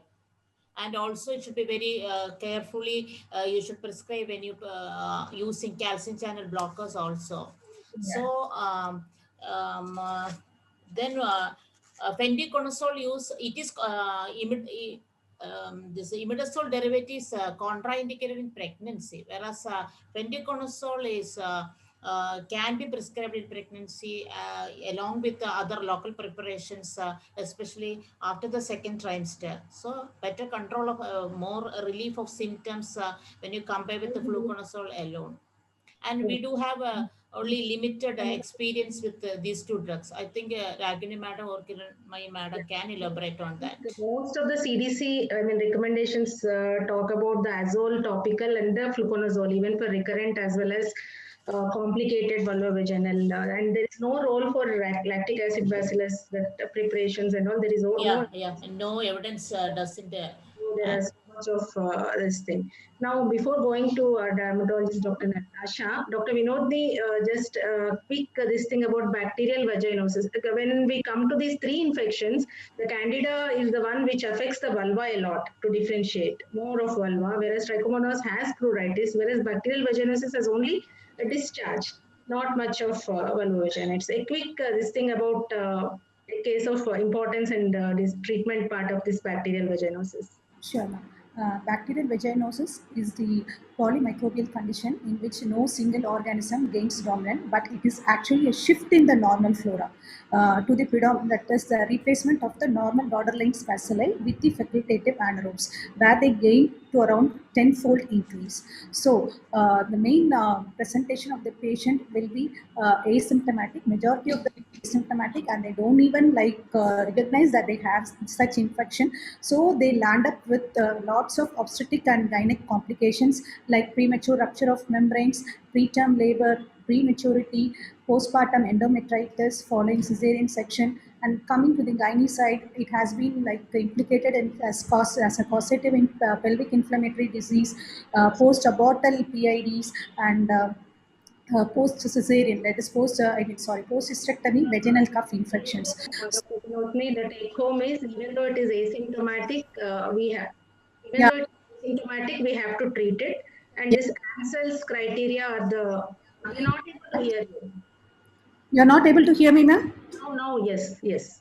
So there comes the importance of bacterial vaginosis, treating vaginosis. So clinically, you can diagnose it with the ANSELS criteria. 3 of the 4 criteria you have to must be present to label it as bacterial vaginosis. The first one is the homogeneous thin white discharge that coats the vaginal walls. The second is the vaginal pH, wherein the acidic pH shifts out to the alkaline side. And the third is the Biff test or the amine test. The addition of 10% potassium hydroxide to the vaginal secretions will elicit an amine or a fishy odor. That is a clinical clue for bacterial vaginosis. And the fourth one is a microscopic examination wherein there is presence of the clue cells. That is, more than 20% of the epithelial cells are replaced by the clue cells. The clue cells are nothing but the superficial epithelial cells of the vagina with the adherent bacterial vaginosis. The Gardnerella vaginalis over it, thereby obliterating the crisp border of the cells. So presence of at least 3 of the 4 ANSELS criteria will help us diagnosing the bacterial vaginosis. Other than the ANSELS criteria comes the Nugent score. The Nugent score is nothing but the gram staining of the vaginal secretions for detecting the bacterial vaginosis. The score of more than 7 to 10 goes in favor of bacterial vaginosis, where we see the 3 organisms, that is the normal lactic acid bacillus, that is Dodonine bacillus, that decreases in number, that is replaced by the Gardnerella vaginalis. The other third one is the Mobilicus. So score of 442. So any score of more than 7 will go in favor of bacterial vaginosis. And of late, where we don't have in the day-to-day this modern trended setup, we don't have the microscope via clinical side. Point of care card tests are available that detects the pH and the trimethylamine activity. They help in diagnosis of this bacterial vaginosis. Of late, blue BV test is the latest one, which detects the silidase activity that is produced by the facultative anaerobes, that helps in the clinical diagnosis of the bacterial vaginosis. So having seen about all the presentations and the detection, now comes the management. So how are we going to manage a case of bacterial vaginosis? The metronidazole is the standard one. It's the drug of choice. Metronidazole 500 milligram twice daily for the period of 7 days is the standard line of care and can be safely offered even to the pregnant women. Or metronidazole vaginal gel, 1 full applicator for a period of 5 days, or clindamycin, again 1 full applicator at bedtime for a period of 7 days, forms the primary line of management. In cases like where metronidazole patient has got some allergy or like she couldn't take due to the side effects, unpleasant side effects, she can be put on clindamycin. So clindamycin 300 milligram orally BD again for a period of 7 days will do the same job as the metronidazole. Alternative regimens include tinidazole 2 grams orally once daily for 2 days, or clindamycin can be given as the vaginal ovules, that is 100 milligram ovules intravaginally once at the bedtime for a period of 3 days. So all these the primary line of treatment will help in the eradication of the Gardnerella vaginalis. But again, recurrence is common. More than 30% tend to recur in a period of 3 months. So continuous vigilance is necessary to completely eradicate bacterial vaginosis. Thank you, ma'am. Thank you, Vinodni. That was very extensive and beautifully dealt with. Dr. Hema, I have only one question for you because we might be running short of time. Yeah. I want you to answer this question, whether we should treat asymptomatic trichomonas. What is the new of late, the significance that we are seeing with trichomonal vaginitis? Ma'am, asymptomatic trichomoniasis should be treated, and it is likely that it will be present in the urethra. So recurrent cystitis can be the one of the symptoms. So it has to be treated, and it is prone to be increased incidence of prolonged postpartum fever and endometritis. It's also implicated in premature rupture of membranes and cytological changes in cervical cell morphology. Hence, it has to be treated even if it is asymptomatic. The HIV relation, you know, this is definitely going to affect the incidence, infection and prevalence of HIV, and also the mother to infant transmission of HIV. So so again, wet preparation, NAT and culture, we all know that it is under wet preparation, the flagellar motility. Yes, yes, ma'am. Yeah, very much aware of, thank you, my panelists. I think you have extensively dealt with the vulvar vaginitis. Over to you, Ragini ma'am. Okay, thank you, Kiran. And after discussing two very important topic of the Bartholin cyst and the vulvar vaginitis, which coming to us day and every day in the OPT, now we are going to focus on only on the vulva, when as a gynecologist many a time we overlook and not able to give the proper treatment. A 26-year-old woman present to the gyne clinic with a 3-month history of tender itchy bumps on her vulva. Bumps are itchy, and times or exercise irritates the bumps and causes them to bleed at times. She is sexually active but had 4 male sexual partners in the past, with the most recent relationship ending 6 months ago. On examination, we find multiple papillomatous lesions on her outer labia. So, Dr. Usha, what will be your probable diagnosis and how will you treat this patient? Good evening. Hope I'm audible. Yes, Yeah. Okay. So when we have a multiple papillary lesions, then and also going through her history of the sexual history, the most probable diagnosis will be the human papillomavirus infection causing warts.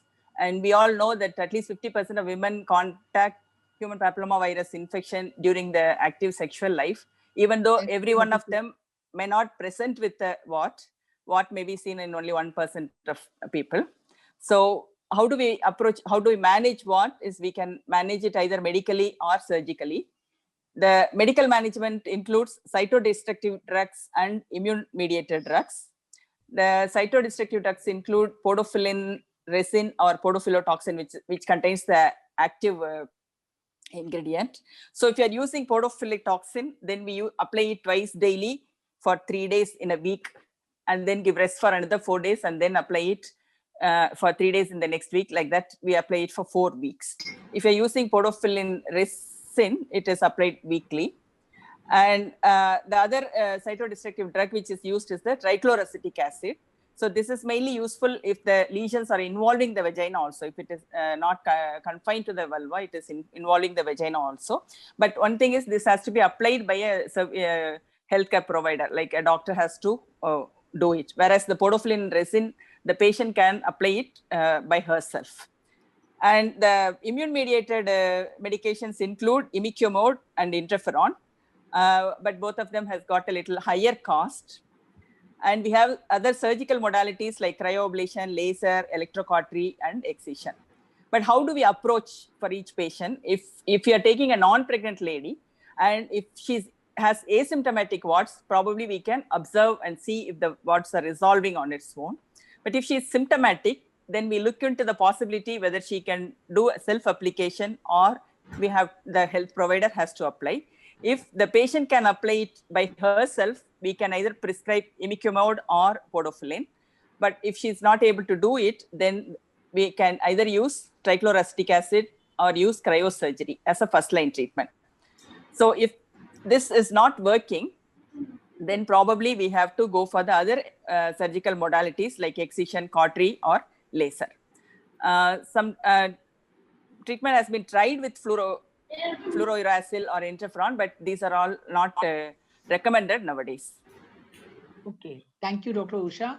So this one message has gone that these patients can be given home treatment also if it is a very early stage and patient can apply at home. All patient does not need to go to the healthcare provider for the treatment. We have a dermatologist with us. What is her perspective for these cases? What are other common vulvar dermatosis comes when these type of the papillomatous lesion come? Or what treatments are available with you? Dr. Natasha, can you throw the light? Good evening, ma'am. Thank you. So since in this case, we did mention that it is a hypertrophic lesion, so I do tend to say that this would be an HPV infection itself. As Dr. Usha nicely put together the entire treatment for warts, the medical and surgical treatment, I am someone who's more against the medical management because I have seen a lot of patients come in who apply podophyllene or TCA on their own at home, and they come in with an irritant contact dermatitis and major ulcers in their genital areas because of improper application. So especially because they're folded areas and your vulva as well as your inner thigh area, the podophyllene tends to drip down or the TCA tends to drip down, and it causes a lot of irritation and secondary degree burns for these two medical treatments. So for me, I would prefer either doing electrocautery or the CO2 ablative laser. Amongst the electrocautery and the CO2 ablative, I do feel that the CO2 ablative is more precise, but electrocautery is also a good option. Now coming to the other exophytic growths that we might see, other than warts, we can also see seborrheic keratosis, we can see molluscum lesions. There are various exophytic growths which are seen, but if you're looking at hypertrophic lesions, then yes, what is the first DD that would come to my mind? Why are lasers chosen in this case is majorly because it is better, it is more cost effective for the patient, it is more precise. Also, it is the latest mode of treatment, and comparatively aesthetic wise and also complication wise, lasers and electrocautery is much more superior as compared to the other medical treatment modalities. So this is just a basic sum up of the ablative forms which can be used for the HPV. So next slide. Yes, ma'am. Yeah, so other dermatosis, can you throw a light? What can we also see for the vulval dermatosis, these structure? So if this, they are not very clear that it is what? Yes, so as we can see in the picture that is shown on screen, this is a skin tag or a skin polyp. You can have mucosal polyps as well. When we look at mucosal polyps or vaginal skin tags, we can see that the base is usually narrower and it is elongated and prolonged, fleshy colored. So these won't be hypertrophic like your warts. So this, your first DD obviously would be skin tags and polyps as well. The second one would be molluscum, but molluscum will generally not be hypertrophic until and unless they have applied something caustic like TCA on it, or if they've applied another chemical which has led to any sort of irritation. Next slide, Dr. Kiran. That's on the next slide. Yes. Also, molluscum is extremely painful, and as we know, it is also a sexually transmitted disease. So they will have a history of exposure. They will also have multiple molluscums, not just one wart. In their genital areas, and these molluscums can be present on any other body part as well. As this slide shows that ablative lasers, basically the funda for ablative lasers or electrocautery is that it's not very painful as we apply a topical anesthetic agent. Prilox or lignocaine can be used for this purpose.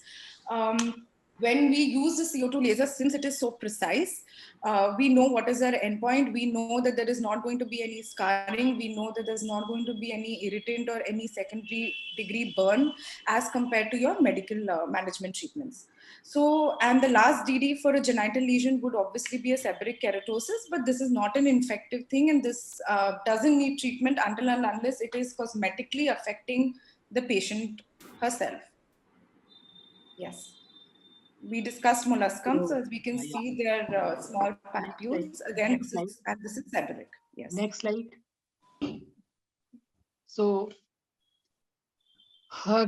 Natasha, can you tell a little bit, very short and very crispy, what is laser basically and why we should use it? Okay. Very crispy in a very short way. Okay. What is laser? Okay. So laser, the full form of laser is light amplification by stimulated emission of radiation, which means that the radiation and the beam of light that we are using on the patient is precise. There is a particular wavelength of it. And also the depth at which the laser penetrates also is fixed at the beginning. Next slide. Other than that, there are various different sizes of the lasers that come. Could we go on to the next slide as well? Yes. So why do we choose a laser? As I've already said, is patients are aware, they come in asking for laser treatments. You have complete elimination of the infective foci as compared to medical management, lesser complications and rapid healing, as I already mentioned, and it also enhances the aesthetic aspect. So hence, I would rather choose an electrocautery or a CO2 laser for treating any exophytic genital growths. Yes. There are different types of lasers. In our case, we use an ablative CO2. So that is for concern with us in this case. And as we mentioned on this, the laser can be used for all these exophytic growths like warts, stacks, cysts, molluscums, and seborrheic keratosis. But it can also be used for a lot of disorders of vulva like lichen sclerosis and vulvodynia. Also, if the patient has a hyperpigmentation or hypopigmentation like vitiligo in the genital area, in those cases also laser can be used very well.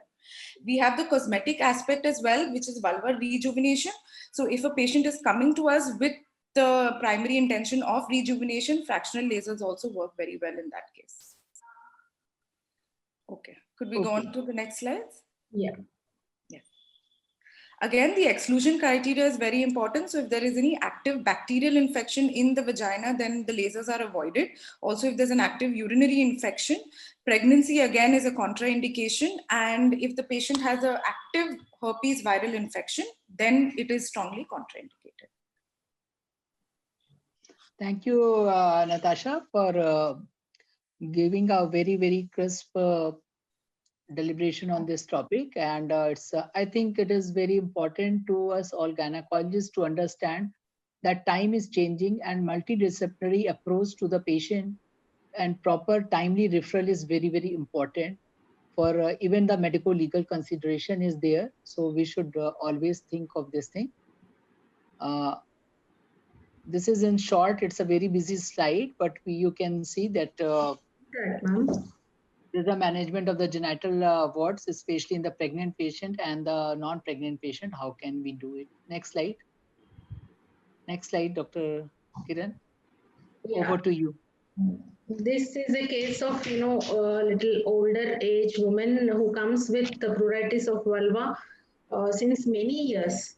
She's having this chronic complaint on and off. Now she, in addition to her symptoms, she notices whitish plaques and discoloration of the vulva, and now she approaches you. And when she comes to you, you see these white plaques and discoloration. What are the differential diagnoses, Dr. Saraswati, can we have? Do we have Dr. Saraswati? Yes, ma'am. Yes, quickly, please. So the differential diagnosis for the white lesions of the vulva will be lichen sclerosis, squamous cell hyperplasia, vitiligo, albinism. It can be because of leukoderma or it can be because of intertrigo also. So vulvar dermatosis, most of the time they comes with the white lesions of the vulva. Okay. Then what are the investigations? Would you go for a pap smear? How helpful it is? When do you go for a biopsy? Does colposcopy help? And how are you going to give relief to her? So the white lesions of the vulva. So based on the history and the examination, and also we should do pap smear for all the patients. And suspecting based on our age, we can go for biopsy and can do colposcopy and esto white area we can look for and take a direct biopsy also. And whether it is benign or malignant, based on that we can go for the treatment. So usually if it is lichen sclerosis, then we can go for steroids and surgical options or laser therapy. Yeah, Dr. Usham, this biopsy report has come as lichen sclerosis. How do you approach this patient? As the incidence of lichen sclerosis is not very common in India, most of the times we miss the diagnosis of lichen sclerosis. So when she presents with pruritus, I think we tend to look in the direction of infective etiology. So the diagnosis is very important. So once it has been confirmed by biopsy, it is a lichen sclerosis. It is actually a chronic inflammatory disorder, and usually it is associated with autoimmune disorders in up to 20 to 30% of diseases. And when it is in the long term, it progresses and it also produces scarring and atrophy of the genital organs. So, and it can present with irritation, soreness, dyspareunia, dysuria, and urinary or fecal incontinence. Usually it presents as a ivory white patch. Most of the time it is seen on the vulva, but it can involve it can go around the anus also. So it may give a appearance of a figure of 8, or it may be called as a keyhole appearance also. So having confirmed with biopsy that it is a lichen sclerosis, now our management aim is, that is, we should treat all the patient because it is a progressive disorder. So whether she is symptomatic or asymptomatic, we need to treat. And our main aim of treatment is resolution of symptoms, because we may not be able to cure it in all patients. So it is mainly for the resolution of symptoms and to prevent the progression. That is the main aim of treatment. So the first line is educating the patient. So the patient has to be told that it is a chronic disorder. She has to take the treatment for a long time, and there is a possibility of recurrence, and it can lead to scarring, and it also has a malignant potential, because less than 5% of people, it can turn into malignancy. So all these has to be told to the patient before we start the treatment. So the first line of treatment is usually a superpotent topical corticosteroid like clobetasol. So there is no standard regimens, because each person uses it in a different way. The commonly used is using it daily for a month and then slowly tapering it by using it for alternate days for a month and then twice weekly for a month. Then the second line of treatment includes topical calcineurin inhibitors like tacrolimus or pimecrolimus. These also can be used either alone, which when they are used alone, they are used as twice daily for three months, or they can be used as an alternate between using 3 days of steroid and 3 days of this topical calcineurin inhibitors alternatively also can be used. But the main disadvantage of using this drug is it causes a burning sensation. So many patients may not be able to tolerate these drugs. That is why even though the efficacy is as comparable to the steroids, so that is why this is used as a second line drug. So in case if these two are not giving the results what we are expecting, then we can go on to the third line of management, like using topical or oral retinoids, or we can think of giving steroid injections like triamcinolone once in a month for 3 months, or even using methotrexate. So or we can either go for a phototherapy. So in case if the disease is well advanced and it has produced scarring, probably she would require a vulvoperineoplasty to correct the disfigurement. And the mainstay is to stress that she needs to be under follow-up, that is every yearly, and she also should be taught about the symptoms of a malignancy, so that she reports early and then we detect it early if at all it turns malignant. Yeah. Thank you. Ma'am, that was very comprehensive. Dr. Natasha, your take on this, on the treatment, and again the role of laser for this condition, which is very, worrisome. You are muted, Dr. Natasha. Yeah. I think ma'am has explained the medical treatment exceptionally well. And as she said that, with LSEA, the mainstay of treatment is just to relieve the symptoms and prevent any progression of the disease. So in this case, when the patient is already on their topical corticosteroids, which cannot be given for a very long time, constant tapering of the dose of the steroid is extremely important, and also your topical calcineurin inhibitors. Laser also seems to be a very good option as it accelerates the results, and also there are lesser chances of any recurrence or relapse in this case. So what fractional laser basically does is that it is very precise. It promotes your collagen remodeling. And because LSEA in some stages can be hyperkeratotic, it causes reduction in that and also ablation of your superficial layer. The mainstay and the main mechanism of action would be, as we discussed, controlled tissue injury. But the main thing would be remodeling of the connective tissue and promoting that collagen to form to give healthy dermal tissue, which again will reduce your scarring and the constant friction, irritation, and itching that the patient experiences. The fractional CO2 laser is used in this case. Even the fractional RF can be used. Again, before the procedure, a topical numbing agent is used. There are complications that can arise post the laser treatment if we are hitting too hard initially. It could cause hypo or hyperpigmentation and scar formation, and also chronic pain syndrome, which is related to only pain in the site of the laser. So in those cases, then of course the laser, either the diameter should be reduced or should be completely stopped in this case. Again, a very important thing is lasers alone don't work. So we have to use them with the medical management, and combination treatment of medical and lasers works very well. As I said earlier, that we cannot use topical corticosteroids for a very long time. It causes a lot of atrophy of the skin, and then again there is further damage of that skin. So in this case, when we use your topical corticosteroid with a laser in the same session, it reduces the frequency the patient has to apply the steroid creams on her own as well. This can be done once in 4 months with your topical steroid like Dexa, betamethasone, and the laser, compared to using a mometasone or a clobetasone on a daily basis, which will cause more harm than good. Again, there is a lower risk of atrophy, as I mentioned, with the laser and the combination. So hence showing us that it would be a better treatment modality and also a good adjuvant. Not only that, it improves the elasticity of the skin, it improves the texture of the skin, the moisture capacity, and also the pain that the patient experiences because of the constant itching. They won't come complaining of itching. They mostly say that there's a burning sensation that they experience after the itching. So this, in the long run, is reduced, and the chances of a recurrence also reduces when we use both a combination of our laser treatment and medical management. Thank you, Dr. Natasha. So the main this thing is the shrinkage of the genital area, which makes the coitus and the basic functions like urination and defecation very painful. As Usha ma'am said, it's not uncommon, but it presents as an itchy vulvar dermatosis, and most of the time the gynecologists may mistake it as fungal vulvovaginitis and go on treating for that. So mostly there is a delay in diagnosis of this lichen sclerosis because of its asymptomatic nature and also lack of awareness in both patients as well as physicians. So that is one important thing.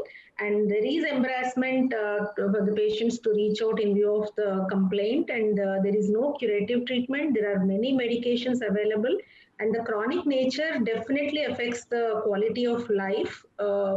And the proper and regular follow-up is required, as there are chances of development of squamous cell carcinoma. So this is the treatment outline as very nicely elaborated by Dr. Usha ma'am, the medical management, and also Dr. Natasha. Thank you very much. Over to you, Ragini ma'am. Okay, thank you, Dr. Kiran.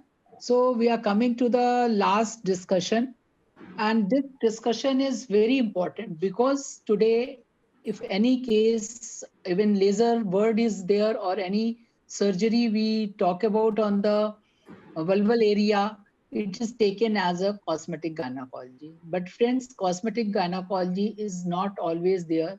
There are many functional issues. There are many a time these girls or women, they are suffering, and there is a decreased quality of life. So all aesthetic surgery is not only aesthetic surgery. Let's discuss this case. A 22-year-old girl came to Gyne OPD with her mother with complaint of her vulval lips are increasing in size, and it interferes in cycling and chafe during exercise with tight clothing. She is not sexually active. So Next slide, please. Yes.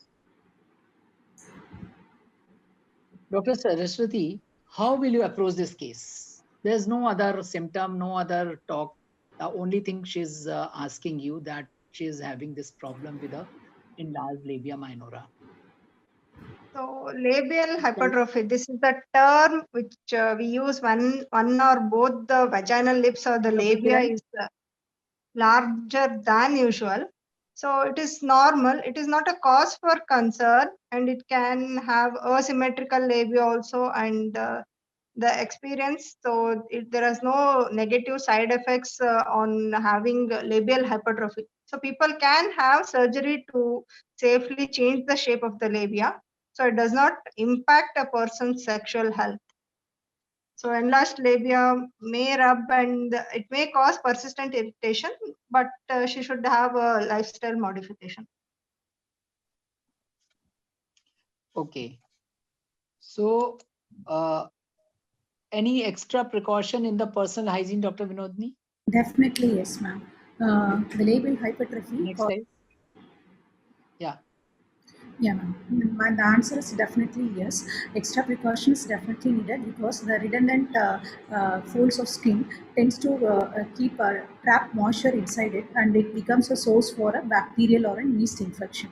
So the patient should be, the client should be educated to keep the private areas free of these infections. So she has to wash the areas regularly, and she should take more care while washing the redundant folds. So, she should see to that no dust or dirt get deposited there, and she should be advised to use hypoallergenic chemicals that could keep that vaginal pH within the range, and she should always keep her hands well washed before she touches the area, and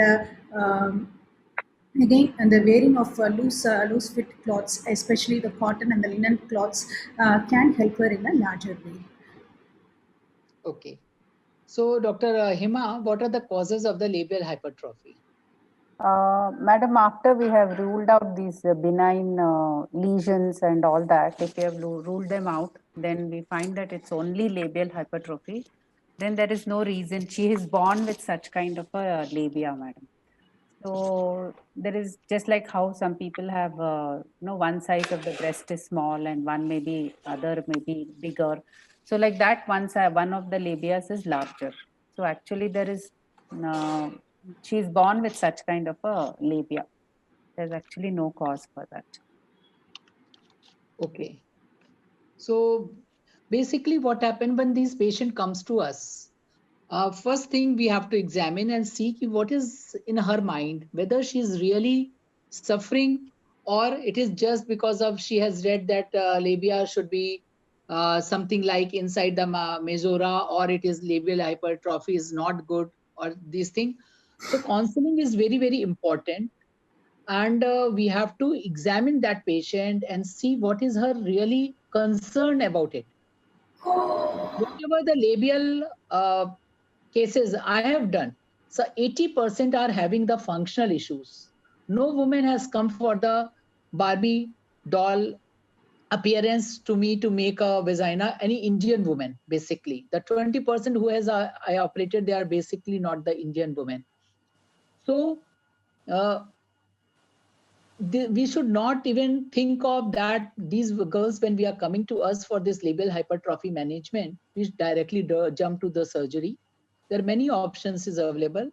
So what are the options? Can you tell in detail, Dr. Emma? Question was, Kiran, just go the behind slide, back slide. Okay. So any of one, you can take this question. What is the management of the labial hypertrophy? Next slide, Kiran.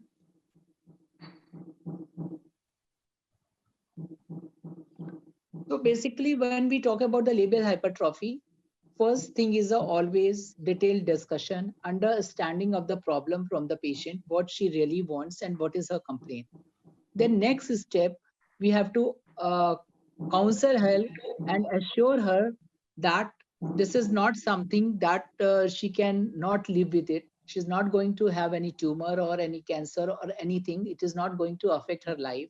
Lifestyle, small modification that she does not wear. She should not wear the very tight cloth, have a proper hygiene maintenance, and when she use the menstrual pads, if that is chafing, go for the tampons or the cotton pads which are available, that should be used.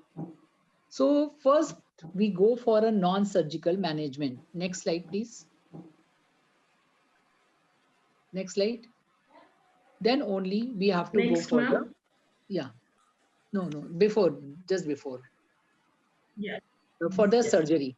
Now, when we talk about the surgery, the one question always start cropping up is a mutilation surgery. So mutilation is something which is not done. The woman wants it. It is forced on her. And usually there's no consent for it. And if a patient is having a functional issue and she has a problem with a proper consent, and it is very necessary, don't go for any younger girl, less than 18 years, minor girl, only if she is able to consent. And the documentation is very, very important, that she has come with some complaint and you are offering this surgery for those functional issues. Even if you're doing for an aesthetic reason, this documentation is necessary, that patient has come for her free will. And it is very necessary when when the first patient come to you, you do a consult and let that patient go and think about it and again come back. So if you have 2 or 3 sittings with that patient and have a proper documentation of all the sittings in your file, it will not come in the category of the mutilation surgery, because mutilation surgery is banned. It is a wrong thing to do. It is come in the illegal and criminal activity. So a line is very thin. We have to see the all sides of the thing, and especially when no regulatory body is still uh, taking in his fold, or any textbook is saying for any aesthetic gynae surgery. So proper documentation and the documentation of the consent and discussion is very much needed. So if this labia minora is too big, patient need a labioplasty. And although we all think that it is only done for the cosmetic reason, no, it is not always done for the cosmetic reason. Yes, people get aware because this surgery is available because of the cosmetic surgery discussion. Can be done in the local anesthesia very easily, but if patient is not comfortable, you have to go for the general anesthesia.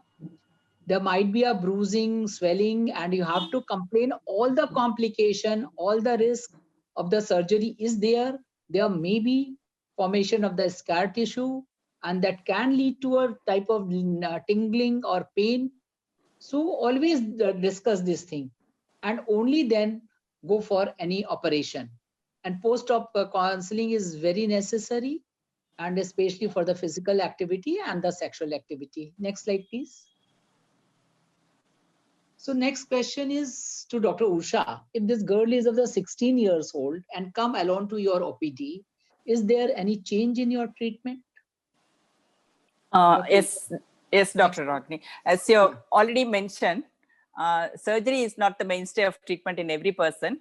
We have to clearly tell about the other modalities, and then as a last resort only the surgery is done. But less than 18 years, the cosmetic genital surgery is usually is not allowed medico-legally. And also, like the development is not complete. And the surgery is with complications. It's not without complication. It may produce pain, scarring, and other things. And the post-operative care is also very important. A young girl may not be able to handle all this. So it involves a lot of emotional and mental trauma when we do surgery on the private parts also. So keeping all this in mind, we should defer doing surgery in a younger woman. Thank you, Dr. Usha. Next slide. Next slide. So when a patient comes to you for the vulval regeneration, we have to identify the concern. What is the skin, laxity, textural changes, wrinkling, pigmentation, specifically in the younger women, sorry, older women after menopause, the genitourinary syndrome is there. There's a dryness. Then itching. Why this itching is there? Whether it is the estrogen deficiency, whether there is any infection or something, we have to always evaluate everything for any cosmetic procedure or rejuvenation procedure. And many a time there are scars, especially episiotomy scar can be very painful to the woman. And there we can do those scar surgery also. That's very simple to release those scar inside the skin from the upper skin and the fascia and make it a movable skin, and patient can be very, very comfortable. So we have to always go for a complete package, basket approach for everything, like in medical practice, whether it is a contraception, whether it is PCO treatment, we are always offer everything to the patient. It's patient right to choose what she wants to do. And help her to decide the treatment. Not you have to force that, no, this is the treatment, you have to go for the treatment. Things has changed.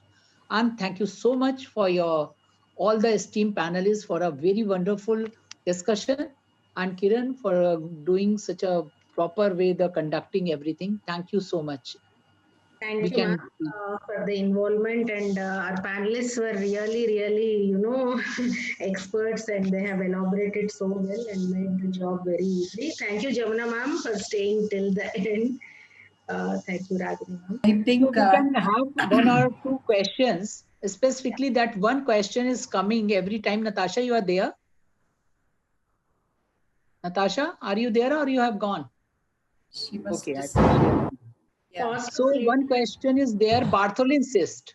So what is the take for the, there's a discussion where we should do the excision or not. A very lively discussion was going on. Yes. Dr. Satish, please answer this question, whether we should do a excision of the Bartholin cyst or not. Sir, unmute yourself, please. Thank you, madam, for this question. As far as possible, I feel that I like to enucleate the cyst in toto. It takes little time, it takes little skill, it takes little patience, but it is the best way of removing the cyst once and for all. And then the cyst wall, or the once the cyst is removed in toto, you can send it for histopathology for confirmation. The only trick or the only challenge comes when you reach the pedicle at the base of the cyst. That is the time when you are at the fag end of the surgery, but most of the times that is the time when the cyst ruptures. So you have to take a lot of precaution when you are clamping the feeding vessel for the cyst.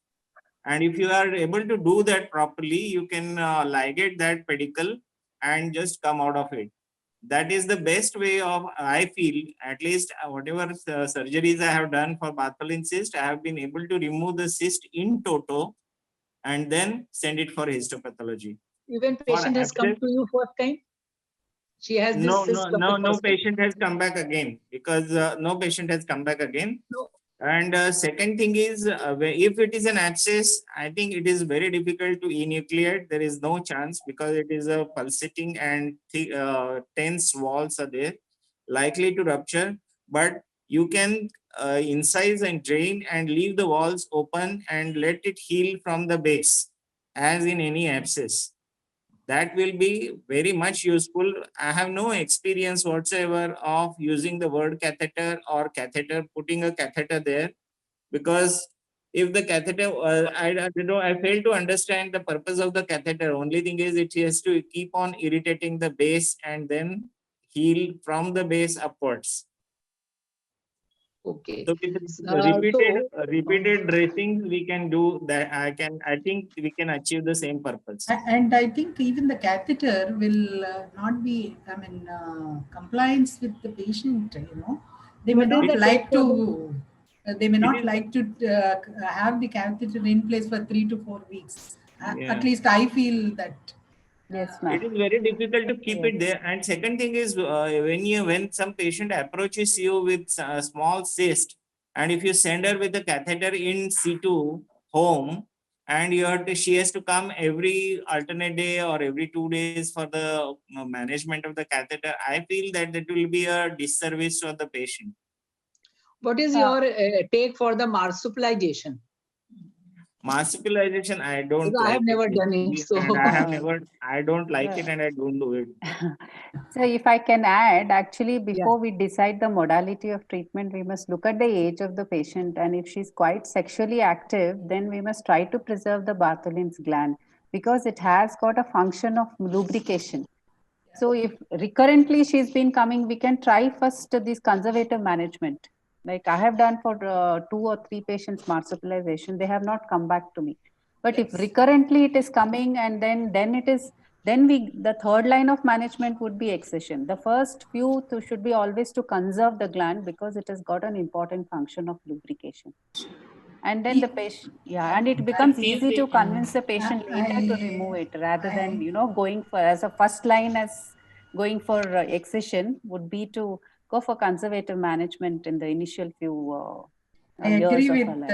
I agree with you, Hema, because we have been taught that way earlier. So one question, Dr. Natasha. Yeah, infections, ma'am. Then Dr. better to Natasha. go for marsupialization. I think she's not there, no? Natasha has come. Natasha, there's a one question for you. Is podophyllin resin easily available? Yes, yes. There are a lot of pharmacists who make it and give it. So it's easily available. Okay. So what is the treatment of warts in pregnancy? Do you do the laser in the pregnancy or allow the patient to use the podophyllin? No, I prevent of its use in pregnancy, but you can do cryotherapy in pregnancy. So that is liquid nitrogen freezing. So that would be my treatment of choice in a pregnant woman with warts. Dr. Sumati, Dr. Usha, are you agree during pregnancy? Yes, madam. We can use cryosurgery, or if we have to use medications, probably a trichloroacetic acid will be better because podophyllin is contraindicated in pregnancy. And many attendees, they are asking about the cost of laser surgery. So, especially in wards, so for the big ward, what will be the approximate cost you can think of? Something like 3,000, 4,000, 20,000?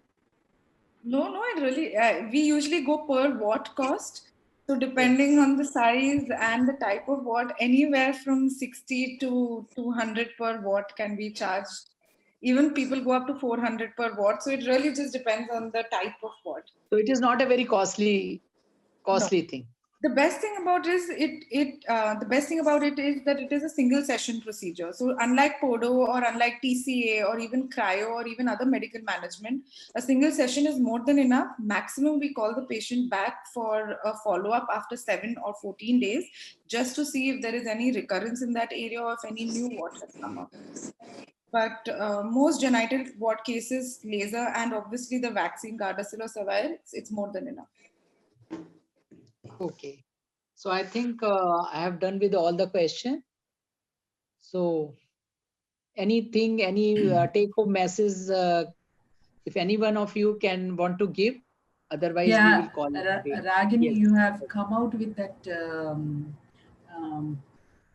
aesthetic surgeries in vulval situations.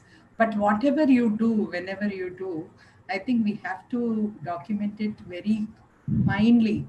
And then we have to explain to them why you are doing and how it's going to benefit and what are the post-operative issues they may face, all the consequences.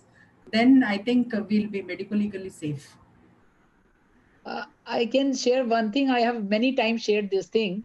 Yeah. How my journey has started, Dr. Jamuna. The first labioplasty when I did, this was not, anybody knows that something called labioplasty at that time. Okay. And so much of the net was not there. I haven't even heard of that anybody has done labioplasty. Mm-hmm. One patient came to me for the infertility. I was really unable to do the PV of that girl. Such a big labia. And she asked me, I said, if you permit me to do something which has never done, kiti aap kar do. So I just cut it, trim it up and stitched it and send her. And she asked me, how much are you paying you, doctor? I said, nothing. Go and give the KBs the lignocaine and the suture material money. Okay. So she went off and she came pregnant after 6 months. Oh. Because now she can have a regular intercourse. Okay. So these issue, as a gynecologist, we have to see everything, especially in our Indian situations, our women are not so much for the cosmetic reason. Yes. Vaginoplasty, when we talk about the cosmetic vaginoplasty, it is a functional issue. Yes. It's a lots of problem in their marital life. So our perspective also should change, that we should not only women's quality of life is as important as the treating a fibroid, treating a cancer, or treating a urinary incontinence. So these functional issues are very, very important. Which affect their normal life. Yes, it does very well. Yeah. Anyway, it was Madam, wonderful. about labial fusion cases experience. Have you seen the cases like labial fusion, madam? In a younger woman, in young girl, or older? Postmenopausal women with the dribbling of urine. Yes, yes, postmenopausal women, they come. Many a time, they are neglected case of the lichen sclerosis also. Oh. Who come as a labial fusion. And sometimes these labial fusion do occur because of the estrogen deficiency. It is totally shrinked and gone back.